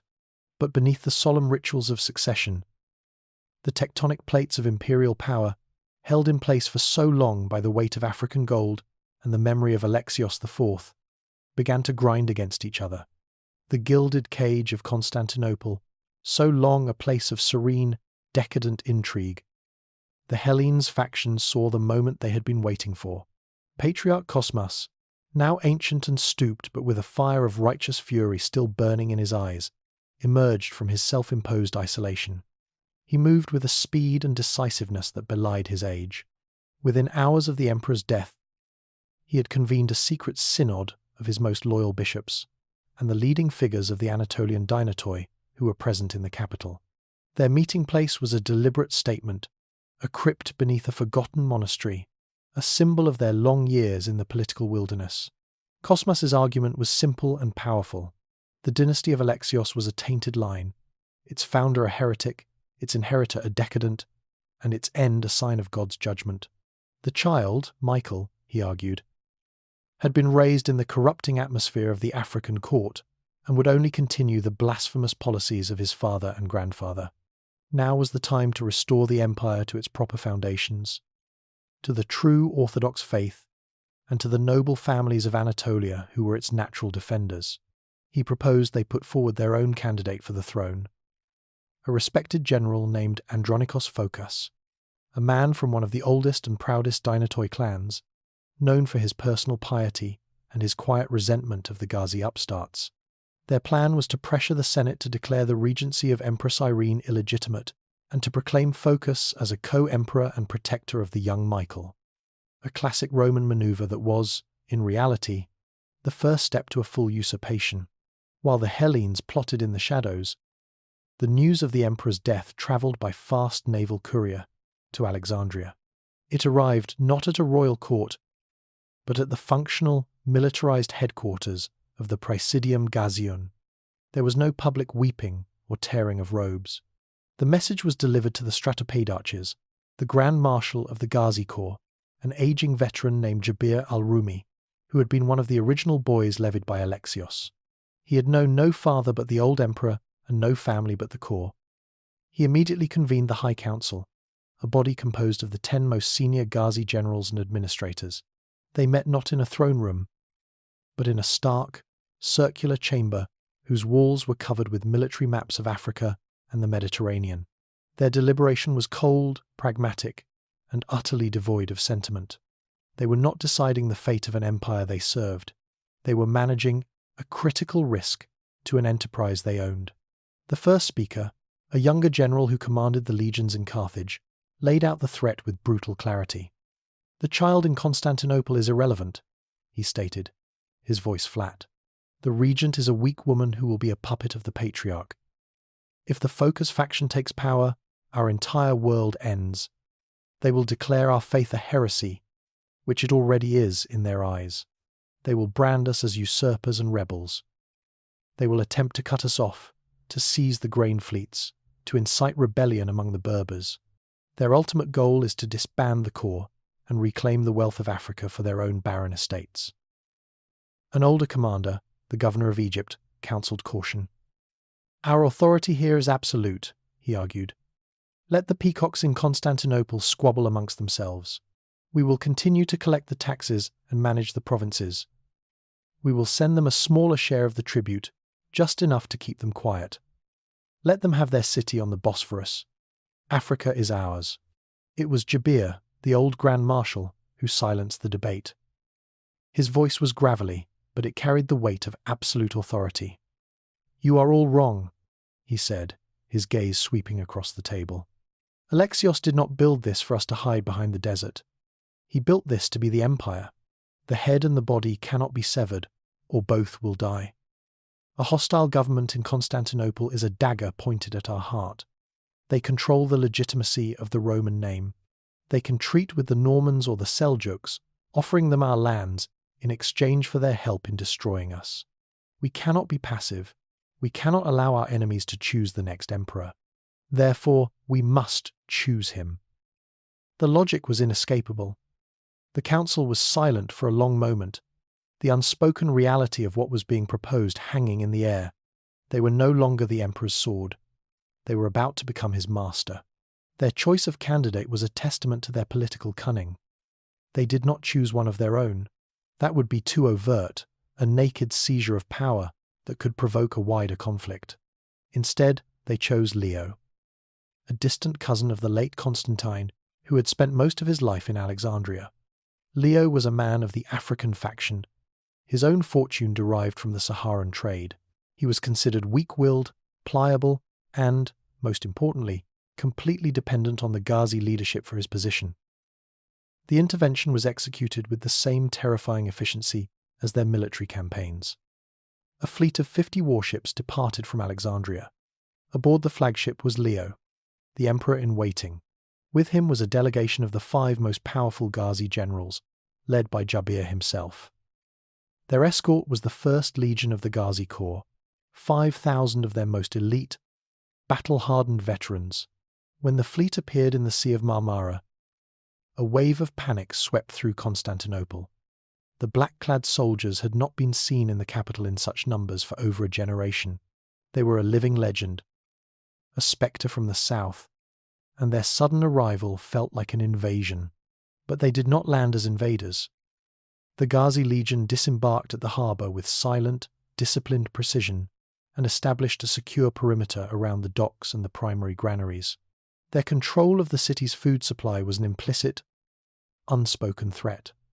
Jabir and the other generals, unarmed and clad in ceremonial armour, then marched to the Senate House. Their entrance silenced the panicked debate of the senators. Jabir, standing before the assembled aristocracy of the empire, made no threats. He spoke of the need for a strong, experienced hand on the tiller during a time of crisis. He lamented the death of the great Constantine and expressed the Ghazi Corps' unwavering loyalty to the Roman state. To that end, he concluded, his voice calm and steady, the African provinces, the legions who guard them, and the fleets that secure our seas have declared their full and unwavering support for the noble Leo, a true Roman and a man who understands the great enterprise his imperial cousins created to ascend to the throne. The Patriarch and the Phocas faction were checkmated. Andronikos Phocas could command the loyalty of a few thousand private retainers on his Anatolian estates. The Ghazi generals commanded the entire professional army and the treasury of the state. To fight would be suicide. The Senate, a body composed of men who valued their lives and their fortunes above all else. Empress Irene, seeing that resistance was hopeless and fearing for her son's life, agreed to abdicate the regency. In a humiliating public ceremony, the 7-year-old Michael was tonsured and sent to a luxurious but isolated monastery, his imperial life over before it had begun. 2 days later, Leo was crowned in the Hagia Sophia by a grim-faced Patriarch Cosmas, who was forced to anoint a man he knew to be a puppet of the heretical army he despised. The Ghazi delegation did not linger to celebrate their victory. After receiving a signed imperial chrysobull from the new Emperor Leo, the fifth guaranteeing the Corps' autonomy, privileges, and command structure in perpetuity, they boarded their ships and sailed back to Alexandria. They left behind a single legion to serve as the emperor's new personal guard, a unit whose true purpose was to ensure his continued compliance. The mission was a complete success. They had not taken the throne, but they had taken possession of it. The emperor was now a salaried employee, a manager hired to provide the service of legitimacy. The true board of directors resided in the Presidium Ghazian. They were the new Praetorian Guard, kingmakers who ruled from the shadows, their power absolute and undeniable. They had tasted the poison of ultimate power and found its sweetness to their liking. The reign of Emperor Leo V began not with the traditional acclamation of a hopeful populace, but with the suffocating silence of a city under occupation. The single legion of the Ghazi Corps left behind in Constantinople to protect the new emperor was a masterful piece of political theatre. They were not a boisterous, disruptive presence. On the contrary, their discipline was terrifying. They patrolled the great avenues in small, silent squads, their black armour absorbing the Mediterranean light, their faces impassive. They did not interfere in the daily life of the city. They simply watched. Their presence was a constant, unspoken reminder of where true power lay. They were the wardens of a city-sized prison, and the emperor in his great palace was the most prominent inmate. Leo, a man of weak character and luxurious tastes, adapted to his role with practiced ease, presiding over a court that had become a hollow spectacle. He hosted lavish games in the hippodrome and held decadent banquets. But every imperial edict he signed was first reviewed by a Ghazi liaison officer, a polite, soft-spoken man who held the power of absolute veto. It was a dance on the lip of a volcano.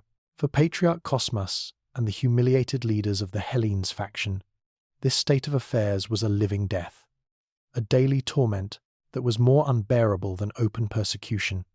Their political coup had been crushed before it began. Their city, the queen of cities, was garrisoned by a heretical army. Their emperor was a puppet, and their faith was being slowly strangled by the Alexandrian heresy which, under Leo's compliant rule, was now being openly preached by imperial chaplains in the capital itself. To submit would be to accept the end of their world, the final victory of the Greco-African military state over the 1,000-year-old tradition of Hellenic Orthodox Rome. In the months following Leo's coronation, a new, desperate resolve hardened in the crucible of their defeat.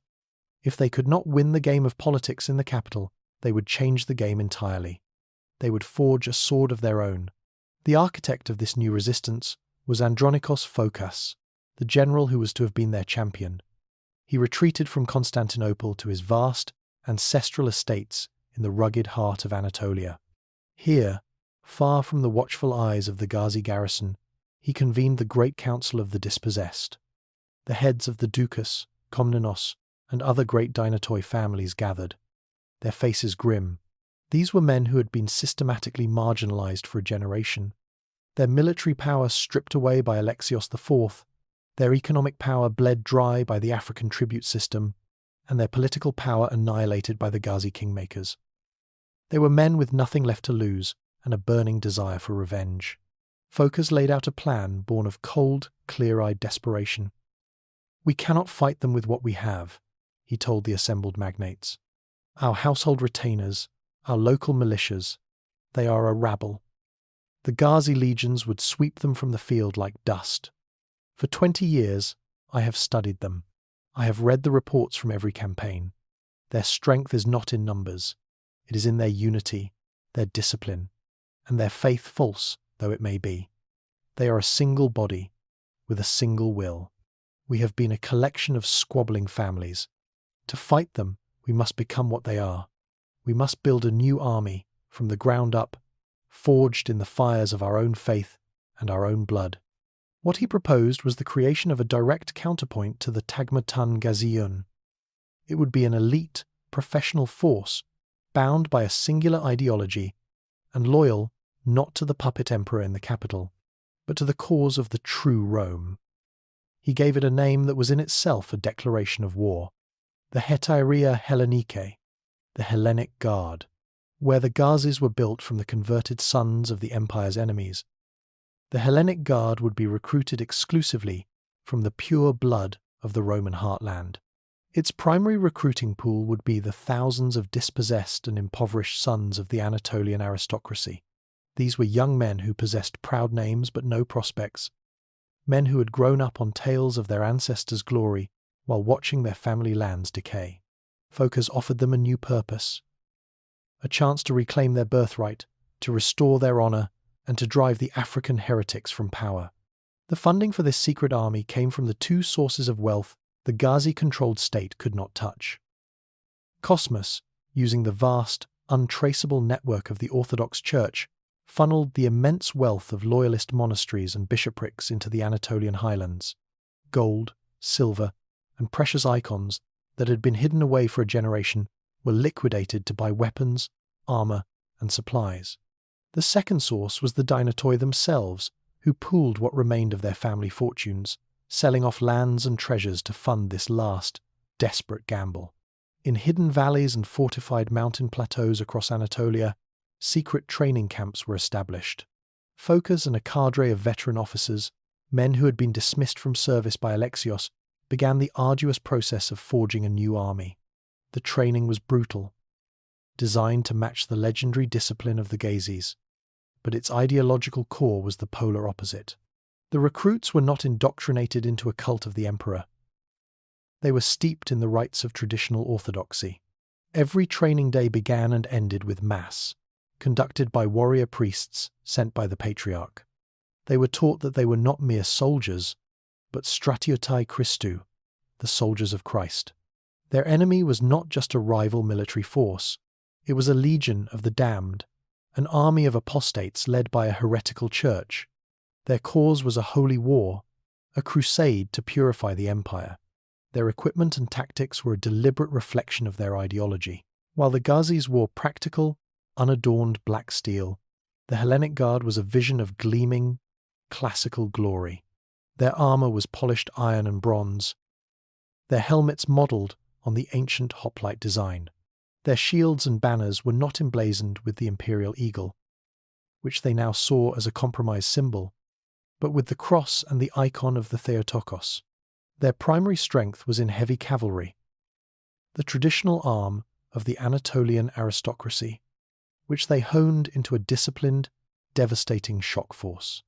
This was complemented by phalanxes of heavy spearmen, trained to hold the line against any charge.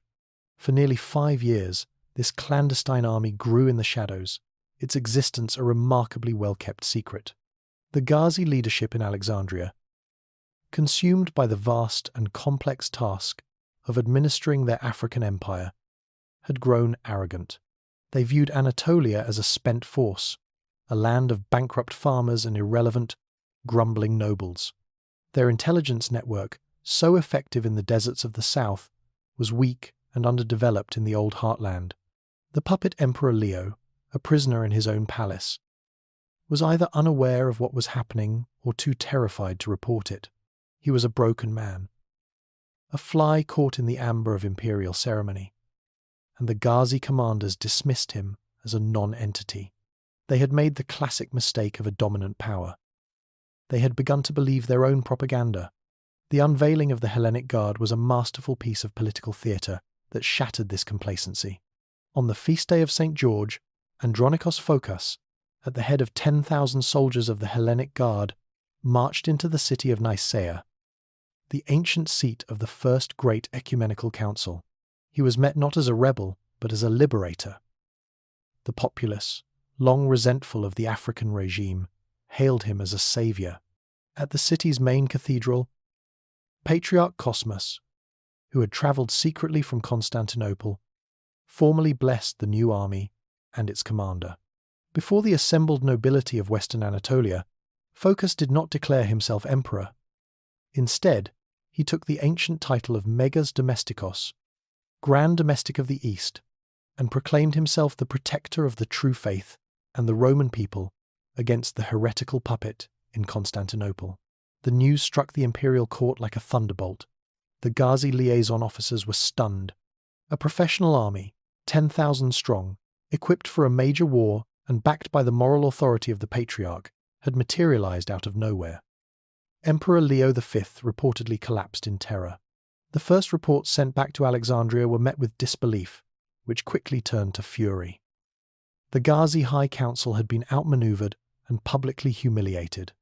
Their puppet had been challenged. And by extension, their own authority had been defied. The empire now had 2 masters, 2 armies, and 2 faiths. In the south, centered in Alexandria, was the Ghazi establishment, pragmatic, fabulously wealthy, and controlling the vast resources of Africa. Their power was embodied in the black-clad, disciplined legions of the Tagmaton Ghaziun. In the west, centered in Anatolia, was the Hellenic resistance. Their power was embodied in the gleaming, cross-emblazoned ranks of the new Hellenic Guard. The 2 forces, born of the same crisis, were mirror images of each other, one created to save the state, the other to save its soul. They now stared at each other across the Bosphorus, 2 coiled serpents of immense power. The internal arms race, hidden for years, was now out in the open. The spiritual and political schism had finally been given flesh and steel. The news of the Hellenic Guard's emergence in Nicaea did not arrive in Constantinople as a single, coherent report.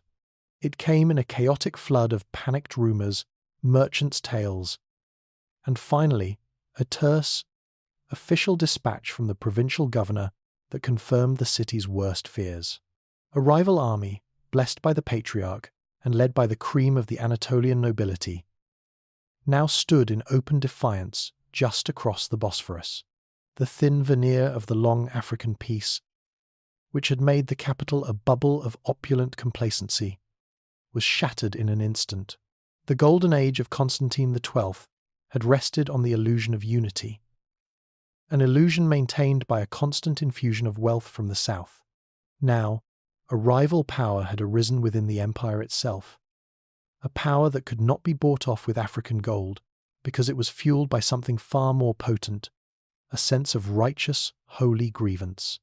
The city, for so long the decadent and detached head of the imperial body, suddenly found itself a hostage of geography, trapped between the 2 warring halves of its own soul.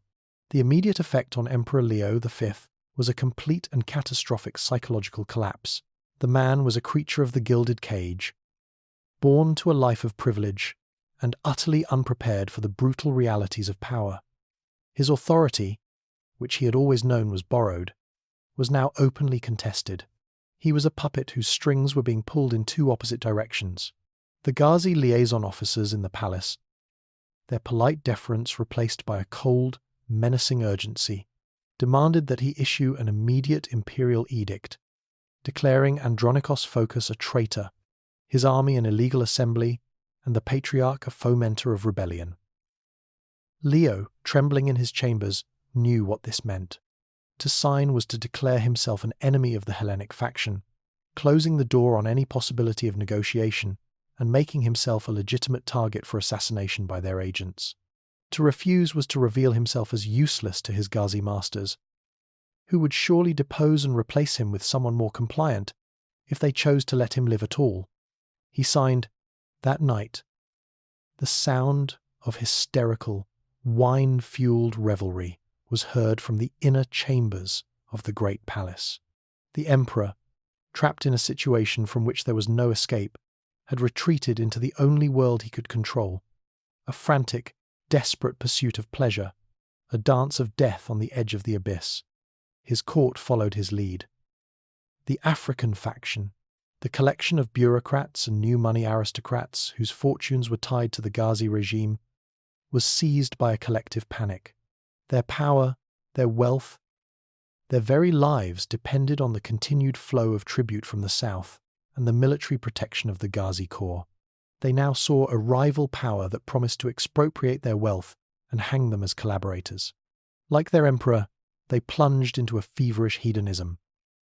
Constantinople became a city of phantoms, its ruling class feasting and drinking while the foundations of their world crumbled beneath them. The city's true masters, the commander of the Ghazi Legion and his senior officers, wasted no time on such frivolities. Their mission had changed overnight. They were no longer merely the emperor's honor guard.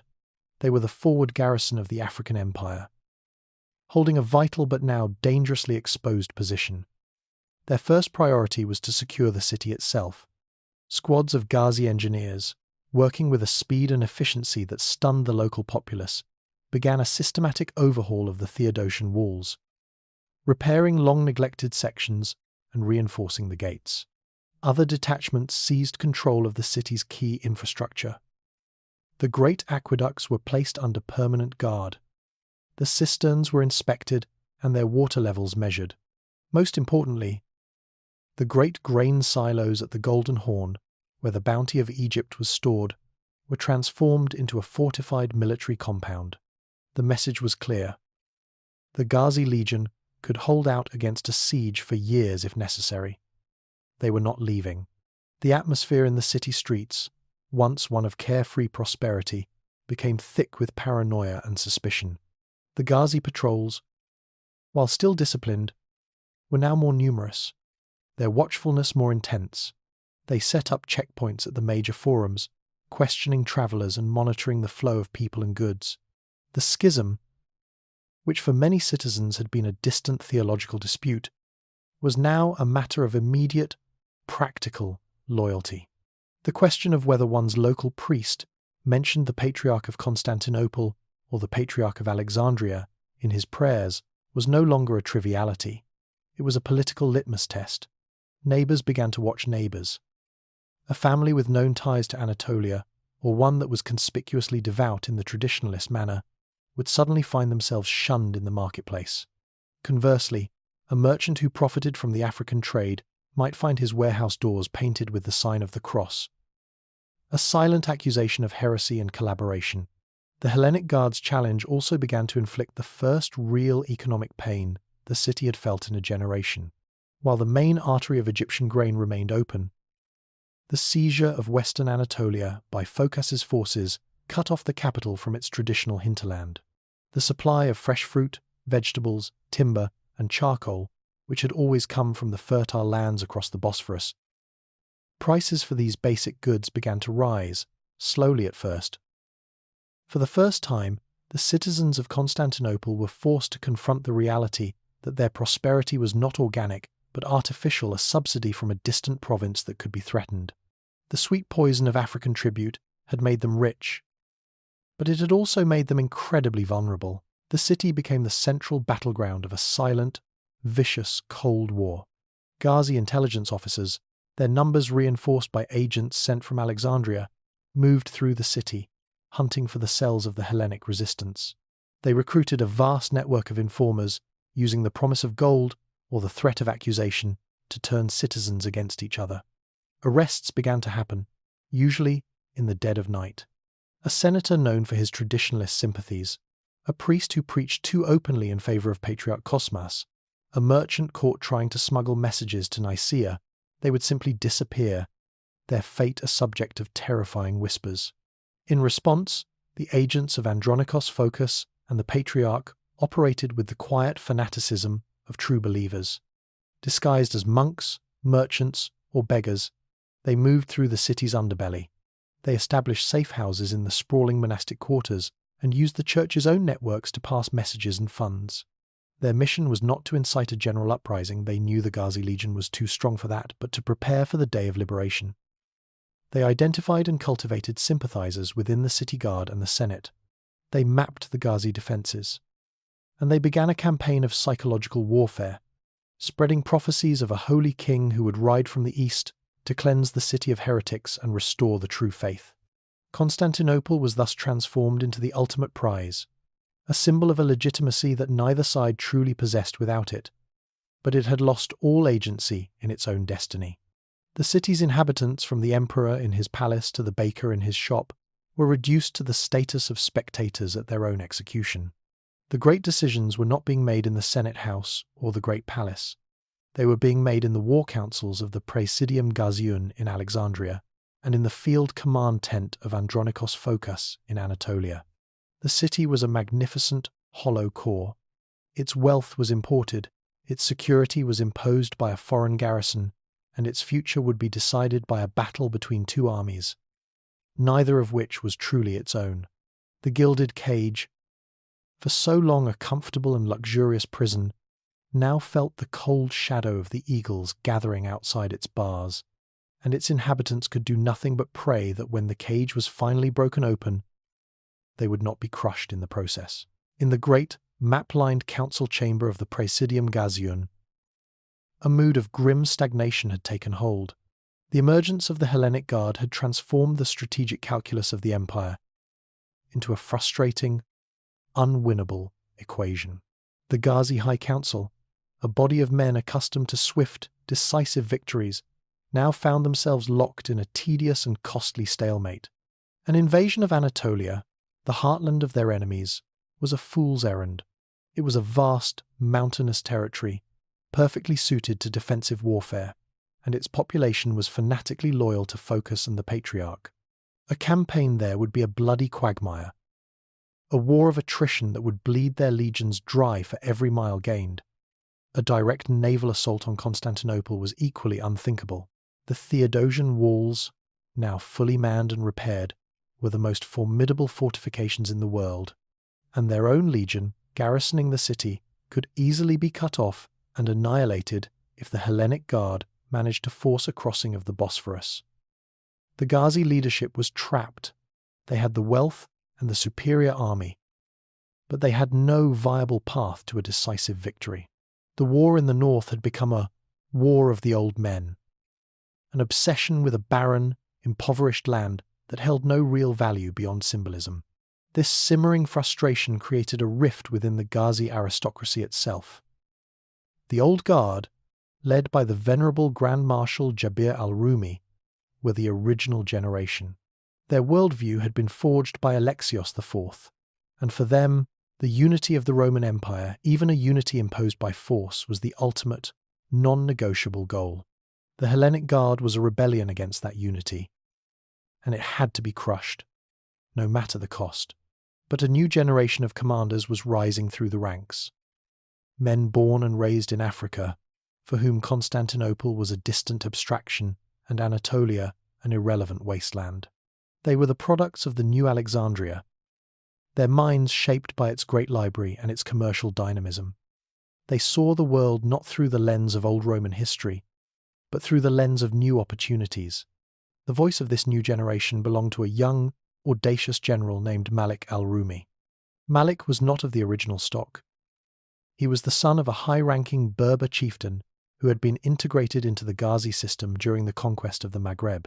He was a brilliant tactician, a charismatic leader, and a man possessed of a boundless, Africa-centric ambition. In a tense meeting of the High Council, Malik stood and dared to say what the younger commanders had only been whispering. He began, his voice ringing with a confidence that bordered on arrogance. "We have spent a fortune reinforcing the Hellespont, building new fleets for a war that will never be won, and paying our spies in a city that is nothing more than a gilded tomb. We are fighting my grandfather's war. We stare north at a locked door, while the keys to the world lie to the south, unguarded." He unrolled a vast, new map, one compiled by the scholars of the Great Library from the debriefings of 100 different desert traders and captured nomads. It showed the continent of Africa in unprecedented detail, with the great caravan routes marked as solid lines leading south from the Roman coastal territories, across the vast emptiness of the Sahara to the semi-mythical lands of the Sahel. "Here," Malik said, his finger tapping the map south of the Great Desert, "is the kingdom of Ghana, and here, the rising power of Mali. The Hellenes in their hovels fight for scraps of land that produce nothing but bitter memories. These kingdoms produce gold, not the dust we pan from the Nubian rivers, but rivers of it. They build their palaces from it. They control the source of the wealth that trickles north to us. Why do we content ourselves with the trickle? You, my lords, are fighting to reclaim a graveyard. I propose we conquer a treasury." His plan was as simple as it was audacious. He requested a single, elite legion, 5,000 men, to be equipped not for a conventional war, but for a new kind of warfare. He would push south from the garrisons in Tripoli, following the trade routes, and establish a permanent Roman presence in the Sahel. He would not merely raid, he would conquer. He would seize the goldfields and divert the entire, undiluted flow of West African wealth directly into the coffers of the Ghazi administration. The old guard was skeptical. The Sahara was a natural barrier, an ocean of sand that had swallowed armies before. It was a massive, high-risk gamble, but the appeal was undeniable. It offered a way to break the strategic paralysis. More importantly, it was a way for the council to sideline a dangerously ambitious young general. They gave Malik his legion, half expecting him never to be heard from again. Malik's preparations were a testament to the new, knowledge-based military science of Alexandria. He did not assemble a traditional Roman legion of heavy infantry. His force was a specialized instrument of desert power.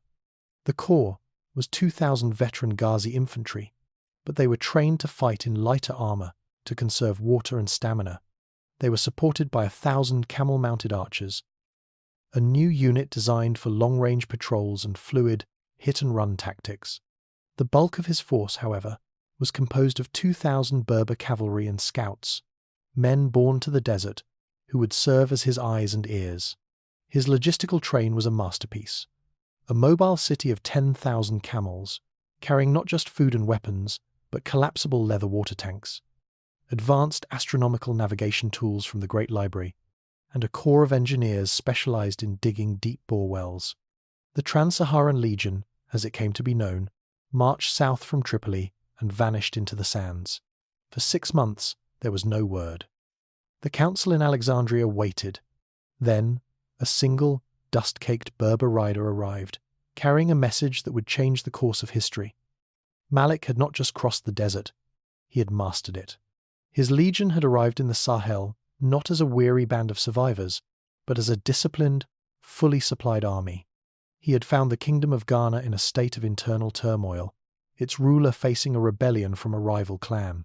The Ghanaians, accustomed to chaotic battles between massed spearmen and noble cavalry, had never encountered an enemy like the Romans. The decisive battle was fought on the plains outside the Ghanaian capital of Kumbi Saleh. The Ghanaian king fielded an army of 30,000 warriors, a massive, intimidating host. Malik's 5,000 seemed a paltry force. But the Ghanaians fought as individuals. The Ghazis fought as a single, multi-limbed creature. The camel archers harassed the Ghanaian flanks, their arrows sowing chaos and confusion. The Berber cavalry drew the elite Ghanaian horsemen into a feigned retreat, leading them into a trap. And at the centre, the disciplined squares of Ghazi infantry met the charge of the Ghanaian spearmen with a wall of interlocking shields and stabbing spears. It was not a battle, it was a slaughter. The Ghanaian army was annihilated. Kumbi Saleh fell a week later. Malik, standing in a palace adorned with more raw gold than he had ever seen in his life, had kept his promise. He did not stop there. He did not return to Alexandria in triumph. He stayed. He established a new provincial capital at a strategic oasis, which he named Praesidium Malikia, Malik's citadel. He declared the entire region the new imperial province of Ethiopia Interior. He imposed the standard Ghazi model of governance. The local tribal leaders were forced to provide a tribute, not in grain or oil, but in gold dust, ivory, and, most ominously, in levies of their strongest young men for a new Sudanese auxiliary corps. These new troops, fanatically loyal to their conqueror, would swell his ranks and reduce his reliance on Berber mercenaries. Malik was not just an imperial general. He was becoming a king in his own right, the lord of a vast, wealthy, and self-sufficient sub-empire. The consequences for the wider world were profound. The trickle of gold into Alexandria became a flood. The Ghazi High Council was suddenly wealthier than ever before. This new, independent source of income meant they could afford to sustain the stalemate with the Hellenic Guard indefinitely. They could afford to maintain their fleets, pay their soldiers, and wait, forever if need be. The war in the north became a frozen conflict, a permanent feature of the geopolitical landscape, but the most significant consequence was internal. The Ghazi Corps was no longer a monolithic entity. It now had two distinct factions with dangerously divergent interests.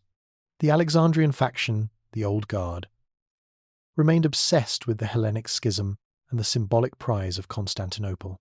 But the new, powerful Saharan faction, loyal to the charismatic and fabulously wealthy Malik, saw the future of the empire in the continued exploitation and expansion of their African domains. Malik's personal prestige now eclipsed that of any general in Alexandria. His legions were loyal to him personally. He controlled the single most valuable resource in the world. The Old Guard had sent him south to get rid of a rival. Instead, they had created a king. The disconnect between the old imperial heartland and the new centres of power was now greater than ever. The true heart of the empire was no longer even in Alexandria.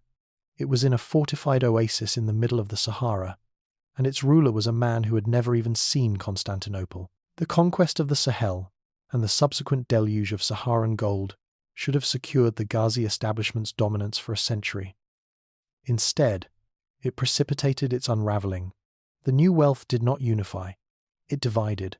The careful, centralised structure of power built by Alexios IV, and jealously guarded by the first generation of his Ghazi commanders, charismatic power player who refused to play by the old rules.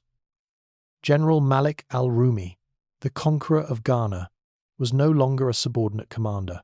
He was a desert sovereign, a king in all but name, and his ambition, once a useful tool for the state. From his capital at Praesidium Malikia, Malik ruled his new province of Ethiopia Interior not as an imperial governor, but as a personal fiefdom. The vast quantities of gold extracted from the mines were no longer sent in their entirety to the central treasury in Alexandria. Malik instituted a new accounting system. He forwarded a fixed, nominal amount of tribute to the High Council, enough to keep the old men content and to fund the stalemate in the north, but the immense surplus, the lion's share of the wealth, remained under his direct control. With this personal treasury, he transformed his Trans-Saharan legion from a single expeditionary force into a permanent, standing army of 20,000 men. He expanded his corps of Sudanese auxiliaries, raised new regiments of camel-mounted lancers, and built a network of fortified oases and deep desert wells that made his Saharan domain impregnable. His soldiers' loyalty was absolute, for they were paid in pure gold at a rate far higher than the regular Ghazi legions in the north, and their allegiance was to the general who led them to victory and riches, not to a distant council or a puppet emperor. The Ghazi High Council in Alexandria watched these developments with a growing sense of impotent fury. They had created a monster they could no longer control. Malik was still, officially, one of their generals. He followed the letter of their commands but violated their spirit at every turn. He sent polite, deferential dispatches back to Alexandria while systematically building an independent power base that now rivaled their own. The council was paralyzed by a generational and ideological divide. The older commanders, led by Grand Marshal Jabir, saw Malik's actions as treason. They argued for a direct confrontation, for stripping Malik of his command and sending a loyalist army south to bring the Saharan province back under central control.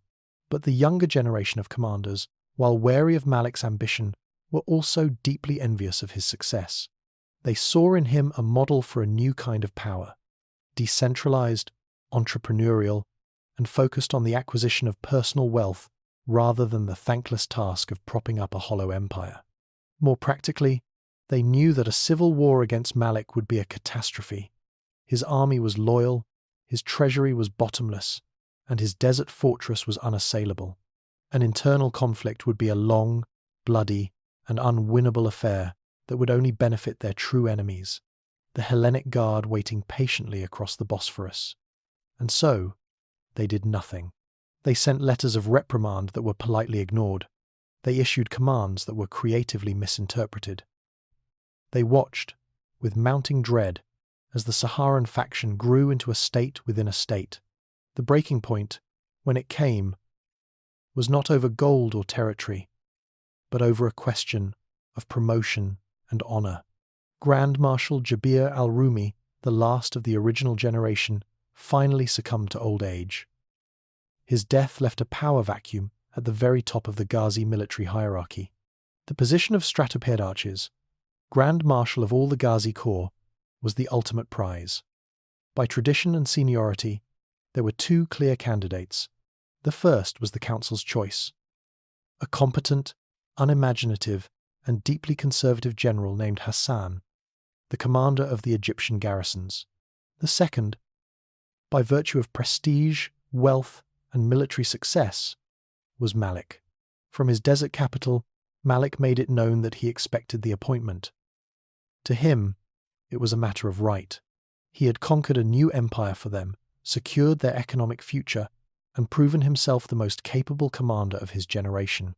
The appointment would be the High Council's acknowledgement of his achievements and a way to peacefully reintegrate his powerful Saharan faction back into the central command structure. But for the old guard on the council, appointing Malik would be an act of unconditional surrender. It would be handing supreme command of the entire Ghazi establishment to the very man who had defied their authority.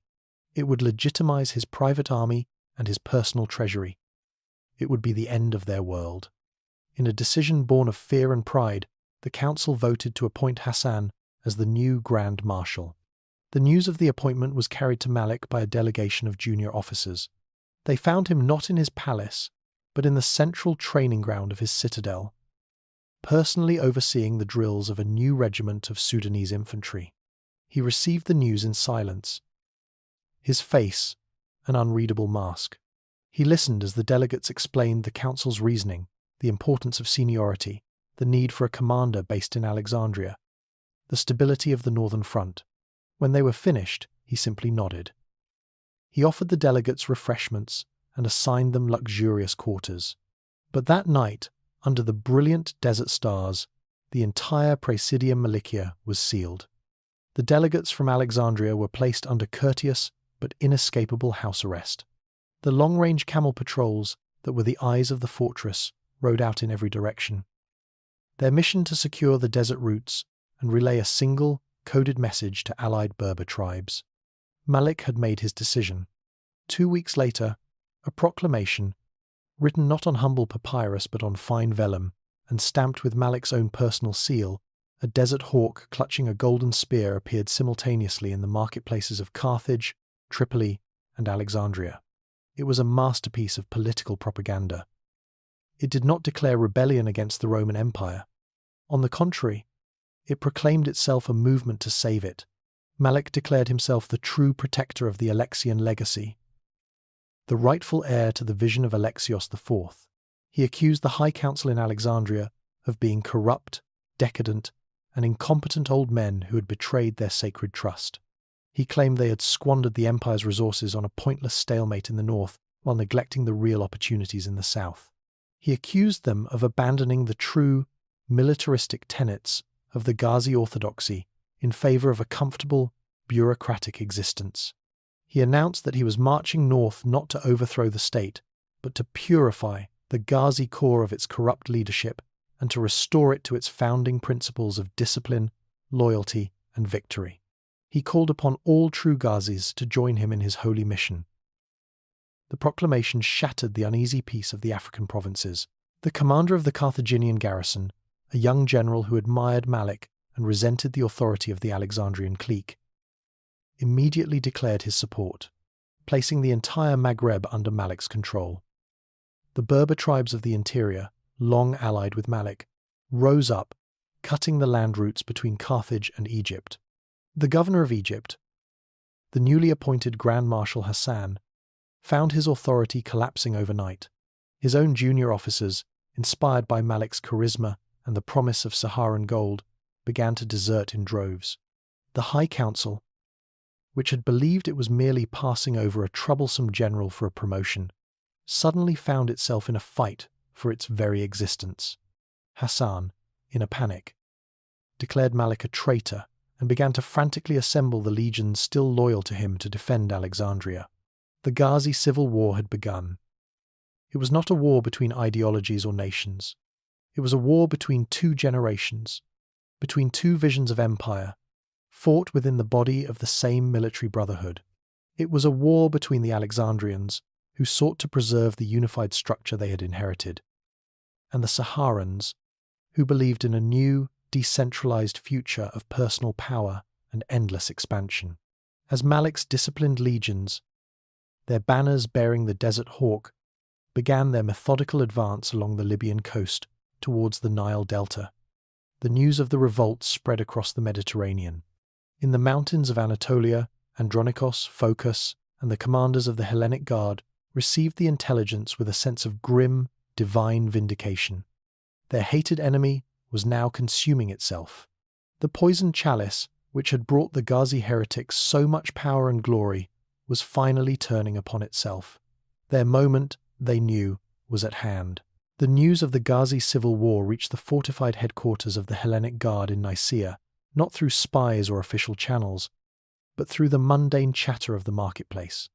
Panicked Genoese and Venetian merchants, their ships having fled Alexandria just as the first skirmishes erupted in the Nile Delta, brought tales of a house divided. They spoke of two Ghazi armies, both marching under the imperial eagle but loyal to different commanders, preparing to tear the heart out of the empire's richest province. For Andronikos, Phocas, and the aging Patriarch Cosmas, this was not merely strategic intelligence, it was the sound of prayers being answered.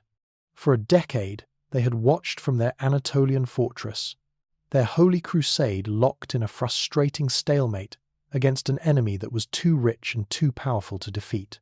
They had been waiting for a sign of weakness, a crack in the heretical monolith. Now, by the grace of God, their enemy was committing suicide. In the solemn, candle-lit confines of his private chapel, Phocas convened the war council of the Hellenic Guard. The mood was electric, a stark contrast to the grim resolve of their previous meetings. The divine providence of their situation was lost on no one. "The beast devours itself," Phocas began, his voice low and intense. "The architects of our ruin are now architects of their own. Malik and Hassan, the desert wolf and the Alexandrian jackal, will bleed each other white on the sands of Egypt. The flower of their legions will be cut down, their treasury will be emptied, and their authority will be shattered by their own fratricidal ambition." He paused, letting the weight of the moment settle on the assembled commanders.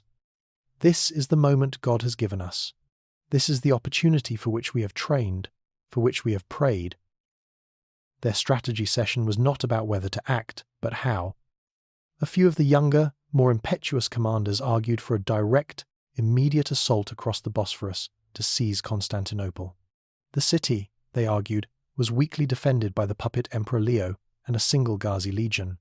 Taking the capital would restore the legitimate imperial government and give them the ultimate symbol of authority before marching to reclaim the African provinces. But Phocas, a man whose entire strategy was built on patience and the avoidance of his enemy's strengths, rejected this plan. You wish to throw ourselves against the strongest walls in the world, to fight for a city that is a gilded trap? A starving city cut off from the grain of Egypt, a prize that would drain our resources to hold. No, our target is not the symbol of the empire. Our target is the source of its corruption. The road to restoring the true Rome does not run through the Golden Gate of Constantinople. It runs through the harbour of Alexandria. His plan was as brilliant as it was daring. He proposed a massive amphibious invasion, not to support one Ghazi faction against the other, but to seize Egypt for themselves, while their enemies were locked in a death struggle. It would be a holy crusade to liberate the ancient patriarchal see of Alexandria from the grip of the Ghazi heretics. It would be framed not as a conquest, but as a righteous intervention, a restoration of the true faith to the lands where St. Mark himself had preached. This framing was a work of political genius. It would galvanize their own troops, who saw themselves as crusaders. It would appeal to the Coptic Christian population of Egypt, who had grown weary of their Ghazi military masters. And, most cunningly, it would allow them to act under a veneer of legitimacy. To that end, Phocas made a final, decisive move. The puppet, Emperor Leo V in Constantinople, was now utterly useless to everyone. With his Ghazi masters fighting amongst themselves, his protection was gone. Phocas sent a small, elite squad of his agents into the capital. They did not assassinate Leo. That would be too crude. Instead, they persuaded the terrified emperor to see the wisdom of their cause. Leo, seeing a chance to save his own skin, readily agreed. He was secretly smuggled out of the capital and brought to Nicaea. There, in a grand ceremony, Emperor Leo V officially renounced the Ghazi orthodoxy, embraced the true faith as defined by Patriarch Cosmas, and formally appointed Andronikos Phocas as his Megasdou, the supreme commander of all Roman forces. He then issued an imperial edict commanding Phocas to lead an army to Egypt, to quell the rebellion of the rogue generals Malik and Hassan, and restore imperial order. It was a complete fiction, but it was a fiction stamped with the imperial seal. Phocas was no longer a rebel. He was the loyal commander of the legitimate emperor, executing the will of the state. The preparations for the invasion were swift. The Hellenic Guard had been preparing for war for years, its legions honed to a razor's edge. A fleet, secretly constructed in the ports of the Black Sea and funded by the Patriarch's hidden treasury, was assembled. 10,000 soldiers of the Hellenic Guard, the cream of their heavy infantry and cavalry, boarded the ships. Their departure was a scene of intense religious fervour. Patriarch Cosmas, his frail body seeming to gain strength from the moment, blessed the fleet, sprinkling holy water on the prows of the warships. Every soldier carried a small, wooden cross, and their battle cry was not for an emperor, but for the faith. Stavros Nika! The cross conquers! The fleet bypassed Constantinople and the Aegean, sailing directly for the coast of Egypt. Malik's Saharan legions had just engaged Hassan's Alexandrian army in a massive. Both Ghazi armies had suffered heavy casualties and had withdrawn to lick their wounds, each expecting the other's next move. The Hellenic Guard landed unopposed near the ancient city of Rosetta. Their arrival sent a shockwave through the province. The local Ghazi garrisons, already demoralized and confused by the civil war, were caught completely by surprise. The Coptic population, seeing a Christian army marching under the sign of the cross and claiming to act on behalf of the emperor, reacted with a mixture of cautious hope and opportunistic pragmatism. They did not rise up in open rebellion against their Ghazi masters, but they offered no resistance to the invaders, providing them with food and, more importantly, vital intelligence on the dispositions of the two warring Ghazi armies. The intervention shattered the Ghazi civil war. Malik and Hassan, who had been preparing for a second bloody confrontation with each other, were now faced with a new, professional, and ideologically motivated enemy that had landed in their rear. The very foundation of their power, the province of Egypt itself, was now threatened.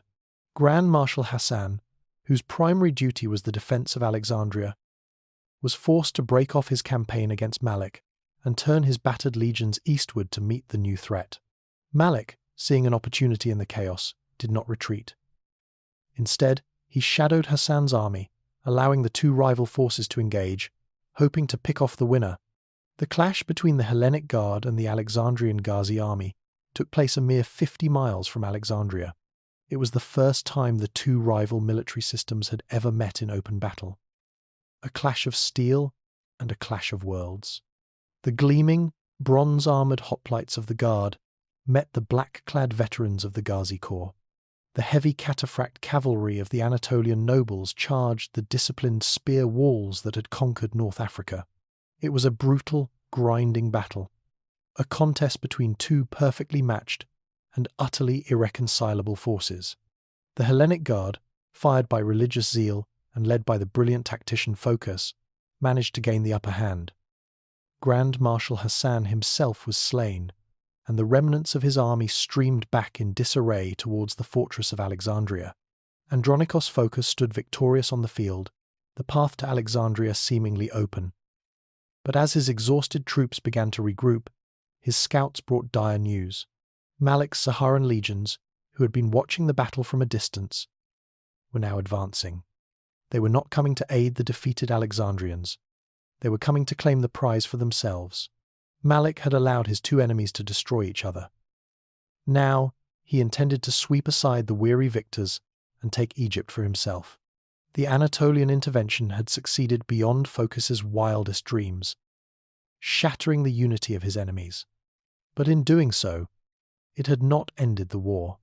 It had transformed it into something far more complex and dangerous. The Ghazi civil war was over.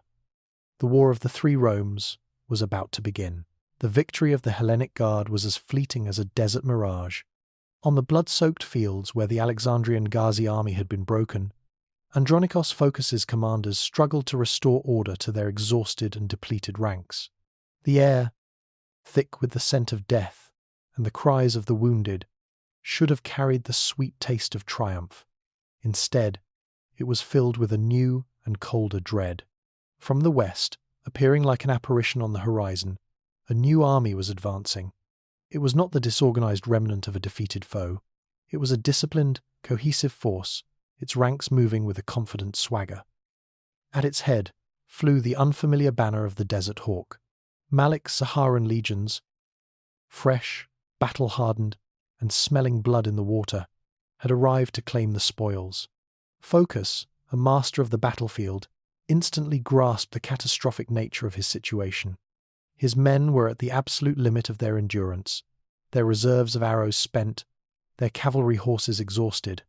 They were thousands of miles from their Anatolian homeland, their supply lines stretching precariously across a sea they did not fully control. A battle, here and now, against Malik's rested army, would not be a contest. To turn his back on Malik would be to invite a devastating attack on his rear. He was trapped. He did the only thing a great commander could do. He ordered his men to dig in. Using the wreckage of the previous battle and the natural ridges of the terrain, the Hellenic Guard began to construct a fortified camp, a desperate island of steel and defiance in the vast Egyptian landscape. Malik, for his part, was in no hurry. He was a predator, not a brawler. He possessed a supreme, almost arrogant confidence in his own abilities and the quality of his troops. He could have ordered a frontal assault, and the sheer weight of his fresh numbers might have overwhelmed the weary Hellenes. But why waste the lives of his precious veterans to crush an enemy that was already caged? He had studied Phocas, reading every report on his campaigns, and he respected the Anatolian general as the only other truly brilliant commander in the empire. He would not risk a direct confrontation that could turn into a bloody meat grinder. Instead, he deployed his greatest assets, speed, and the desert itself. His Berber cavalry and camel-mounted archers swept around the Hellenic camp, a fluid, inescapable net. They severed Phocas's communications with his fleet at Rosetta, cutting him off from any hope of resupply or evacuation. Malik did not lay siege to the Hellenic army. He simply marooned it. And so, a bizarre and tense stalemate settled over the Egyptian plains. Three distinct forces now held the fate of the province in a delicate, deadly balance.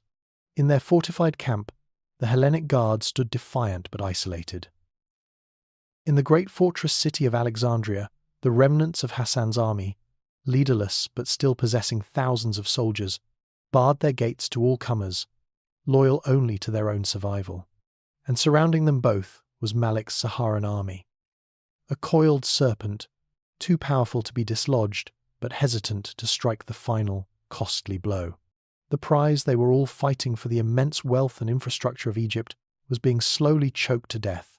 The grain caravans stopped, the port of Alexandria was blockaded from the land, and the intricate machinery of the tribute economy ground to a halt. It was Malik, the ultimate pragmatist, who broke the impasse. He had no ideological stake in this fight. He was not a crusader like Phocas, nor a traditionalist like the old Ghazi Council. He was a corporate raider who had staged a hostile takeover, and he knew a failing asset when he saw one. To destroy the Hellenic Guard in a costly battle and then lay siege to Alexandria for months would be to inherit a ruined province and an empty treasury. He sent a single, unarmed Berber rider to Phocas's camp, carrying not a demand for surrender, but an invitation to negotiate.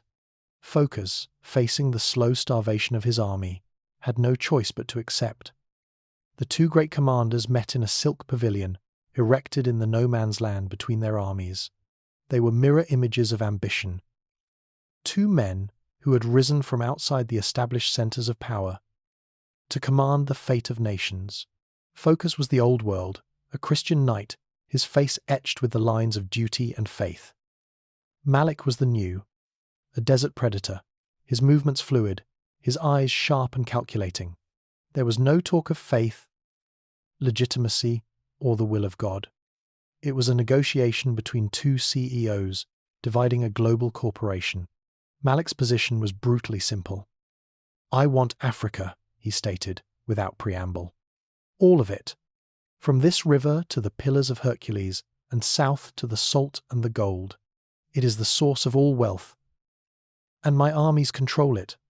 I have no interest in your frozen Anatolian highlands or your squabbling priests in Constantinople. They are liabilities. Keep them. They are your prize for a race I have no intention of running."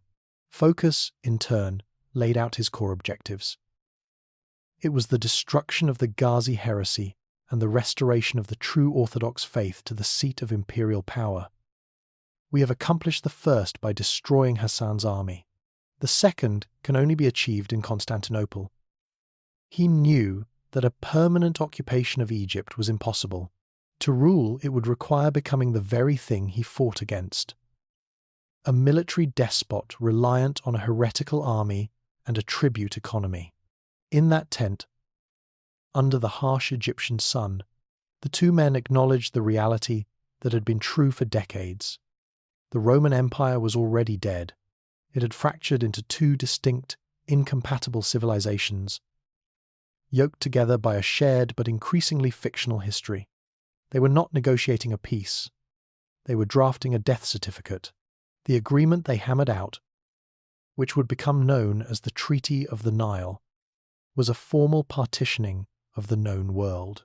First, the Imperium Romanum Hellenorum, the Roman Empire of the Hellenes, would be born. Andronikos Phocas would be its first emperor. His domain would consist of the old heartlands, Greece, the Balkans, and Anatolia.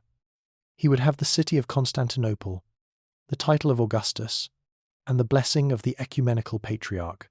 It would be a smaller, poorer, but culturally and religiously homogeneous state, a true successor to the Eastern Roman Empire of old. It was a state built on faith, tradition, and the memory of glory. Second, the Sultanatus Africae, the Sultanate of Africa, would be established as a new, independent power.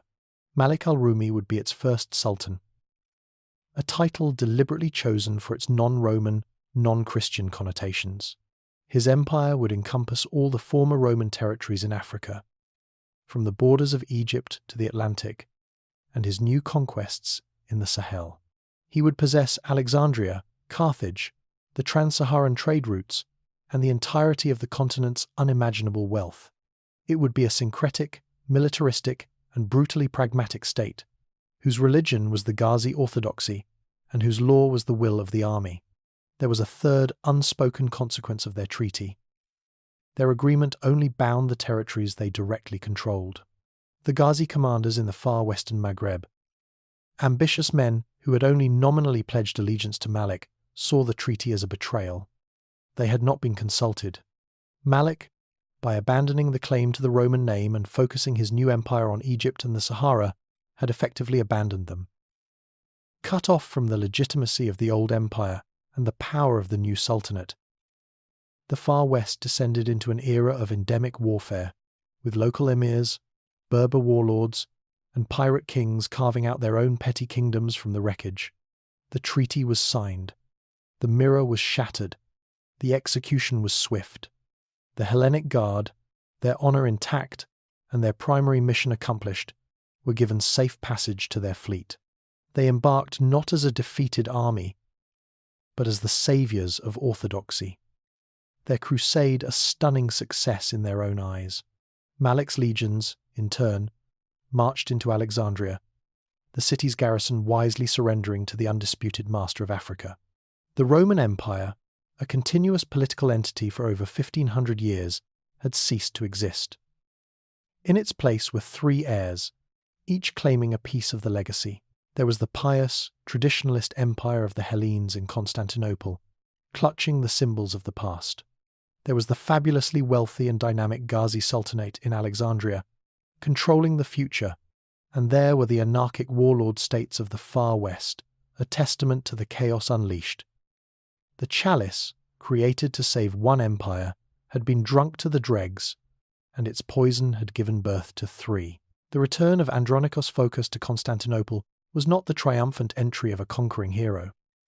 It was the sombre, funereal procession of a man who had won the war but lost the world. As his fleet, bearing the victorious but battered legions of the Hellenic Guard, sailed into the Golden Horn, they passed not a sea of cheering, jubilant crowds, but lines of gaunt, sullen faces lining the sea walls. The people were not waving laurel branches. They were staring with a mixture of desperate hope and profound accusation. The city he had liberated was a city on the verge of starvation, and its people knew exactly who to blame. The cessation of the Egyptian grain shipments, a direct and foreseeable consequence of the war and the subsequent partition, had been a catastrophic body blow from which there was no immediate recovery. The vast imperial silos that had once bulged with the bounty of the Nile, a seemingly endless river of sustenance that had underpinned the city's life for a generation, were now echoing and empty. The price of a simple loaf of bread had skyrocketed, becoming a luxury item for the wealthy.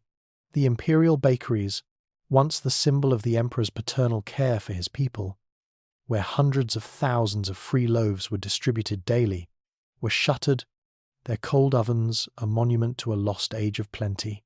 The sweetness of the African poison had been the city's very lifeblood, the foundation of its social contract. The sudden, violent withdrawal of that substance was now inducing a slow, agonizing, and deeply resentful death. Phocas was crowned Emperor Andronikos I in a magnificent and defiant ceremony in the Hagia Sophia.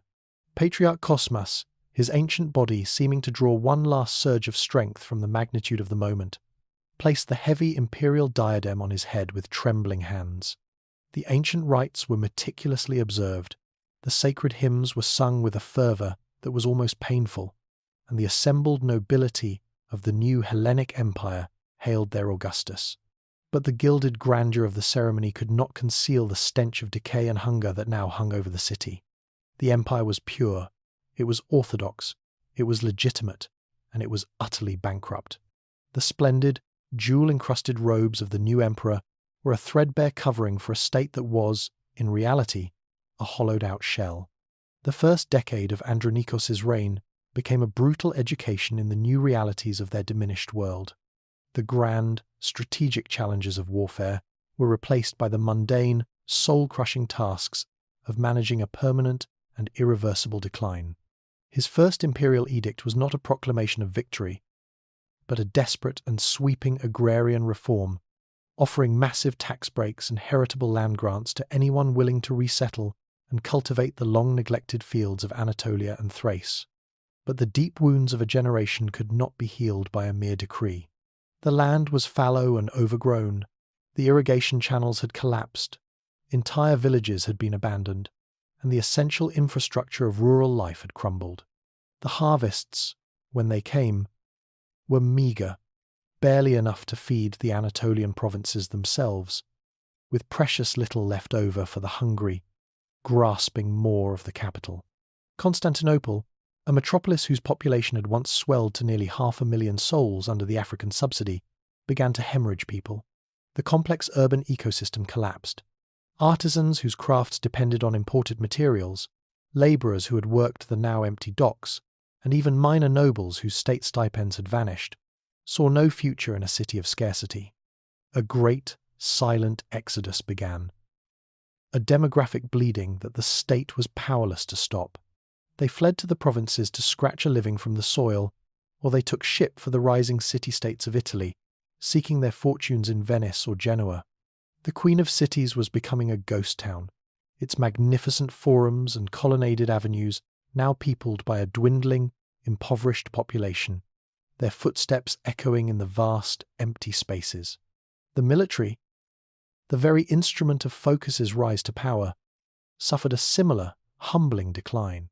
The Hellenic Guard had been forged as a singular, crusading army, funded by the one-time liquidation of the Church's hidden wealth and the private fortunes of the Dynatoi. That wealth was now gone, spent entirely on the Egyptian campaign.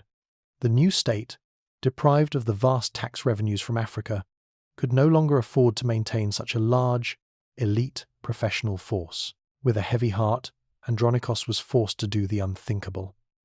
He had to systematically dismantle his own victorious army.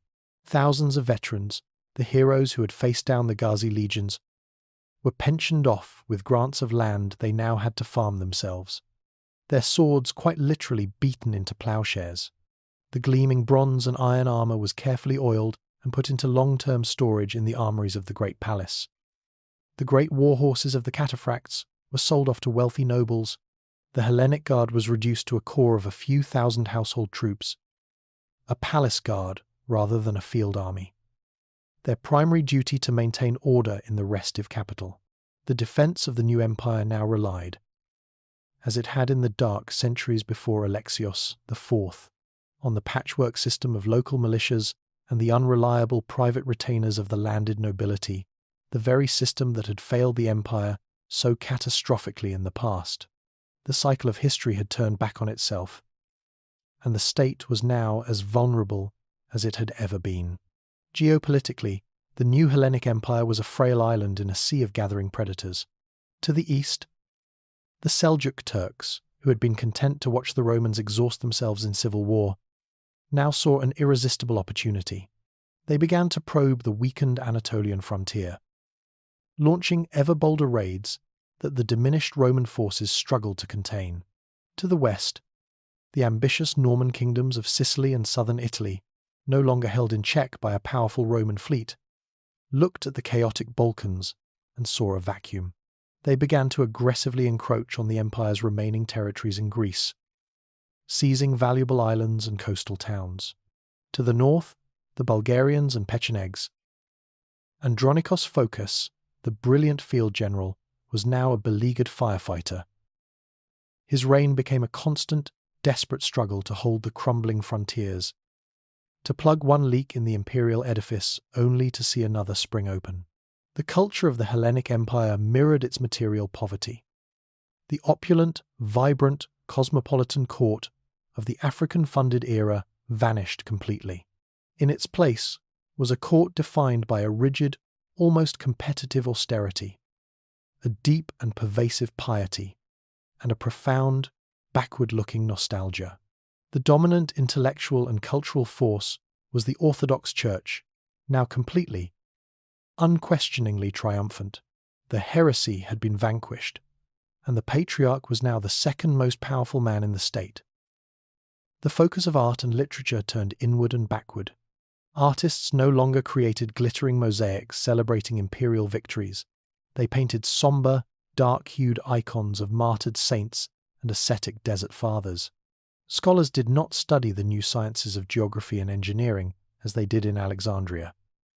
They devoted themselves to writing dense, labyrinthine theological treatises, endlessly debating the finer points of Orthodox doctrine and celebrating their spiritual victory over the Alexandrian apostates. The empire became obsessed with its own past, its own purity. Having lost the future, it retreated into a mythologized memory of what it had once been. The double-headed eagle, once a symbol of expansive, world-conquering power that looked both east and west. A creature looking inward at its own fading glory. The contrast with their former African provinces was a source of constant, bitter humiliation. News from the south, brought by the few merchants who still made the journey, painted a picture of a civilization bursting with a seemingly inexhaustible energy, wealth, and confidence. Sultan Malik's new Sultanate of Africa was a whirlwind of activity. Using his immense gold reserves, he was transforming Alexandria into the undisputed commercial and intellectual capital of the world. He commissioned new libraries, universities, and hospitals. He blended Roman administrative techniques, Greek philosophy, and Berber martial traditions into a new, dynamic, Greco-African culture. His court was a magnet for the brightest minds from across the Mediterranean scholars. Poets, physicians, and engineers, Christians, Muslims, and Jews, all drawn by the promise of lavish patronage and intellectual freedom. The Sultanate was tolerant, innovative, and fabulously rich. Everything the Hellenic Empire was not. The fading of the eagle was most visible in the physical fabric of Constantinople itself. Great swathes of the city were abandoned, their magnificent patrician villas and public buildings crumbling into picturesque, ivy-choked ruins. The Hippodrome, once the scene of epic spectacles, now hosted little more than local horse races on a weed-strewn track. The Great Palace, far too vast and expensive to maintain, was largely sealed off, the emperor and his court residing in a single, more modest wing. The city was becoming a living museum, a magnificent relic of a grander age. Its people walked through the forums of Constantine and Justinian, ghosts in their own glorious history, acutely aware that the centre of the world, the true beating heart of civilization and progress, had moved south to the heretical, sun-drenched, and dynamic city of Alexandria. The Hellenic Empire had won its soul back, but in the process, it had lost everything else. It had chosen purity over power, faith over the future. It was a choice its people would live and die with for the next 500 years, a long, slow, dignified sunset into terminal, irreversible decline, while the Hellenic Empire of Constantinople was slowly succumbing to a dignified, pious decay. The civilization taking shape on the southern shores of the Mediterranean was a supernova of explosive, violent, and brilliant growth.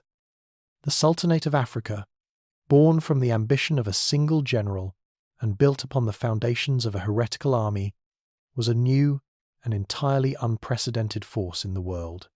It was a civilization that owed its existence to the Roman Empire, yet it was defined by its conscious, deliberate rejection of that legacy. Sultan Malik I, now the undisputed master of a domain stretching from the Nile to the Atlantic, was not interested in being a new Roman emperor. He was building something entirely different. The new Sultanate was, at its core, a military corporation that had become a state. Its foundational institution was the army, the direct heir of the Ghazi Corps, and its ruling class was the Ghazi aristocracy. But under Malik's guidance, it evolved far beyond its origins, recognizing that a state built solely on a single, fanatical military caste was inherently brittle. Malik began a process of radical social and cultural engineering. His goal was to create a new synthetic identity, a Greco-African fusion that was loyal to him and to the new state. His first and most profound reform was to abolish the levy of children. The practice had served its purpose, creating a loyal army to break the power of the old aristocracies. But it was a barbaric and inefficient way to build a nation. Instead, Malik opened the ranks of the army and the bureaucracy to all subjects of his empire, regardless of origin. Berbers, Copts, Greeks, and the newly conquered peoples of the Sahel were all given a path to power and prestige. The only requirements were talent, loyalty to the Sultan, and at least a nominal adherence to the tenets of the Ghazi orthodoxy. This policy unleashed a torrent of new energy into the state. Ambitious young men from every corner of the vast Sultanate flocked to Alexandria, not as conscripts, but as willing participants in a new, dynamic society where merit, not birth, was the key to advancement. The Ghazi orthodoxy itself was transformed. Stripped of its original purpose to create fanatical loyalty to a distant Roman emperor, it was reshaped by Malik into a pragmatic state religion that perfectly suited his new empire. It remained Christian in its basic framework, venerating Christ and the saints, but it shed the last vestiges of its Constantinopolitan theological baggage. The new Patriarch of Alexandria, a close advisor to Malik, issued a series of revolutionary encyclicals. The Church formally adopted a syncretic approach, integrating elements of Berber ancestral veneration and even some philosophical concepts from the Coptic tradition. Its primary virtues were not piety and contemplation, but civic duty, military valor, scientific inquiry, and, above all, loyalty to the Sultanate. It was a faith for builders, for soldiers, and for merchants, a religion of the here and now, not of the hereafter. With its social and religious foundations secured, the Sultanate embarked on an era of unparalleled prosperity and innovation, all funded by the endless river of Saharan gold. Alexandria became the undisputed center of global learning, its great library and new universities far surpassing anything in the Hellenic Empire or the fractured Islamic world of the East.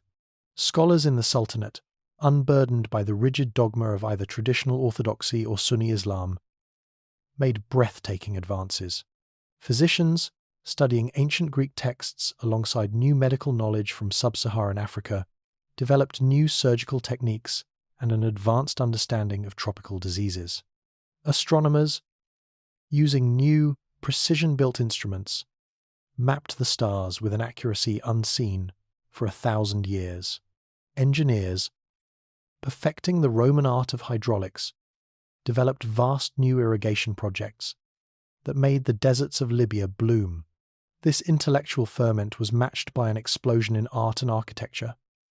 A new, distinctive Greco-African style emerged. In the cities of Alexandria, Carthage, and the new Saharan metropolis of Malikia, great cathedrals were built, their domes soaring in the classical Roman style, but their walls decorated not with somber icons, but with vibrant, intricate mosaics depicting scenes from African history, desert landscapes, and the great scientific achievements of the Sultanate. It was a confident, worldly art, a celebration of a civilization at the peak of its power and creativity. The military, the bedrock of the state, also continued to evolve. While maintaining a core of disciplined, heavy infantry in the Ghazi tradition, the Sultanate's armies became masters of a new kind of warfare suited to their vast, diverse territories. They perfected the use of camel cavalry for desert operations, created a powerful navy that dominated the sea lanes of the Mediterranean, and pioneered the use of light infantry recruited from the tribes of the Sahel for jungle and savanna warfare. The army of the Sultanate was not a single, monolithic force. It was a flexible, adaptable collection of specialized units that could project the Sultan's power from the swamps of the Niger Delta to the shores of Sicily.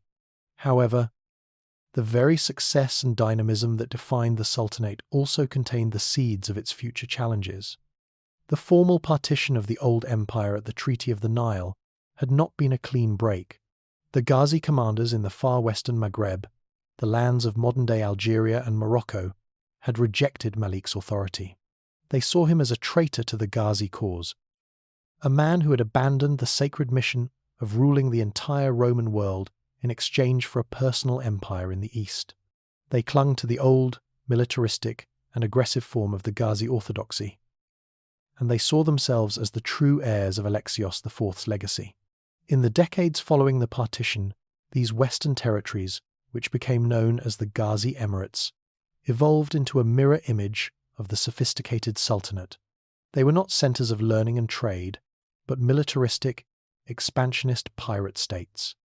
Their economies were based not on the gold of the Sahara, but on raiding and plunder.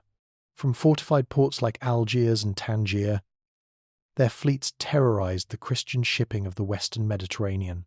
Their armies, composed of fanatically loyal Ghazi veterans and Berber hill tribes, were constantly at war, fighting each other, the small Christian kingdoms of northern Spain and the merchant republics of Italy.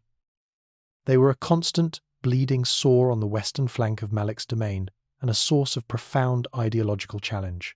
They were the keepers of the original, poisoned flame of the Ghazi Corps, a flame of pure, unadulterated military fanaticism that the Sultanate, in its pursuit of a more stable and sophisticated civilization, had sought to temper.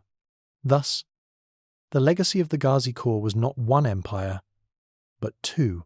In the east, the great Sultanate of Africa stood as a testament to the Corps' ability to adapt, to build, and to create a new civilization from the ashes of the old.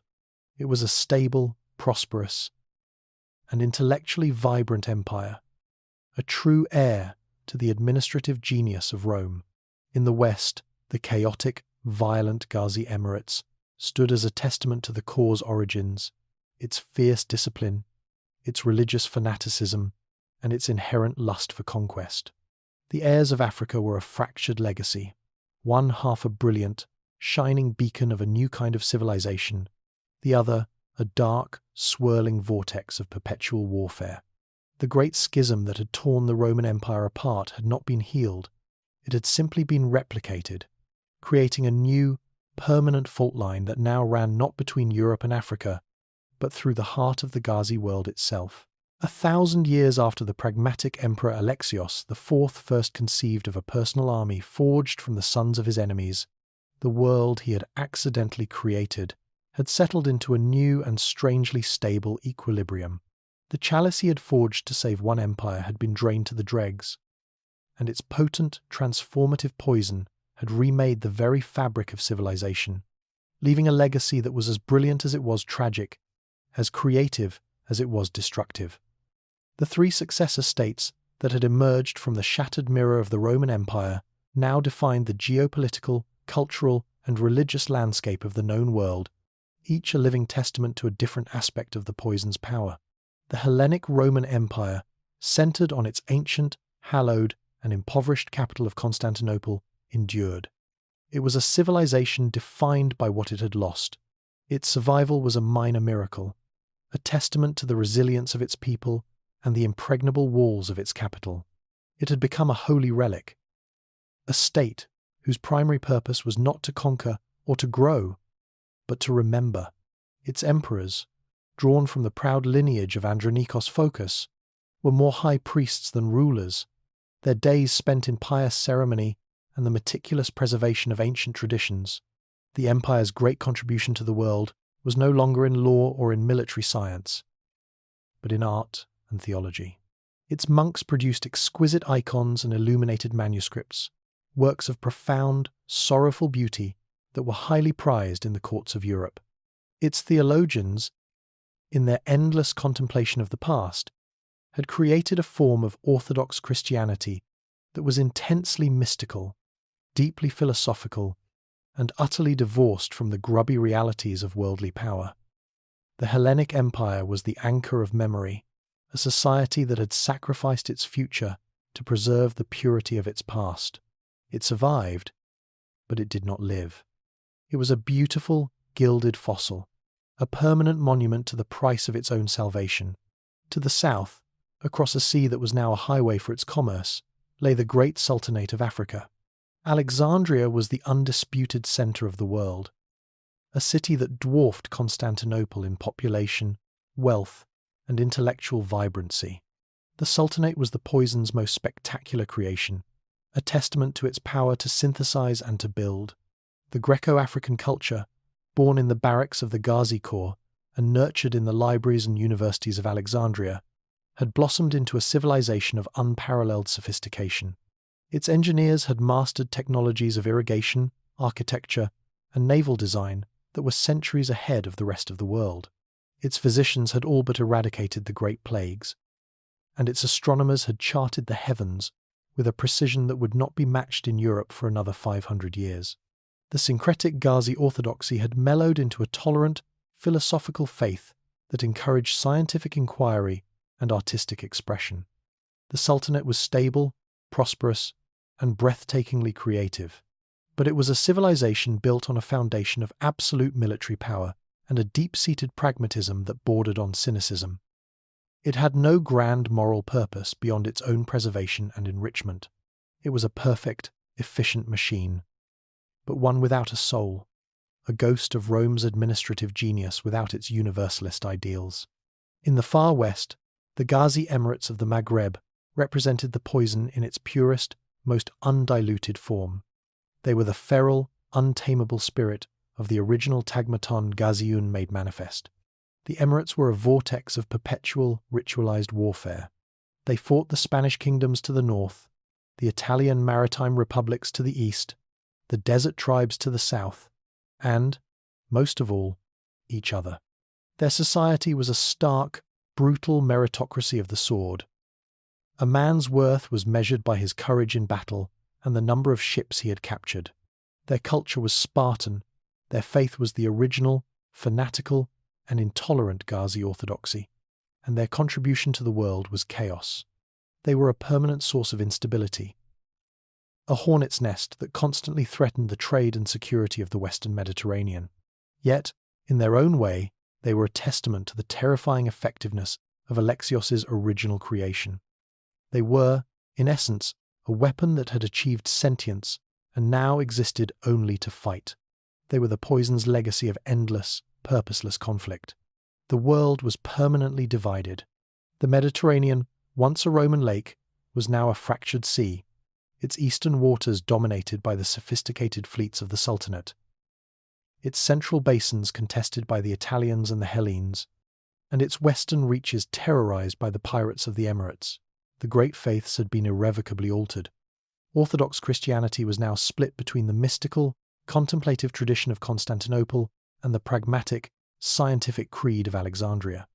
Islam, its heartlands in the Middle East now stagnant and cut off from the dynamic intellectual centers of Africa, had been geographically and culturally isolated, its expansion permanently checked. The very idea of Roman had been shattered, its legacy claimed by three heirs, none of whom could truly possess it. The Poison, in the end, had been a success, but not in the way its creator had ever intended. Alexios IV had sought to forge a weapon to save a single, unified empire. But the weapon he created was too powerful, its internal logic too strong. It did not just save the empire, it consumed it from within and then gave birth to a new, fractured world from its ashes. The chalice had been offered as a cure, but it had proven to be a mutagen, an agent of profound and unpredictable transformation. The single, unified vision of Rome was dead. The Poison's ultimate legacy was not victory or defeat, but a world of endless, fascinating, and tragic complexity, a world that could never again be made whole. The tale of the Ghazi Corps is a study in the law of unintended consequences.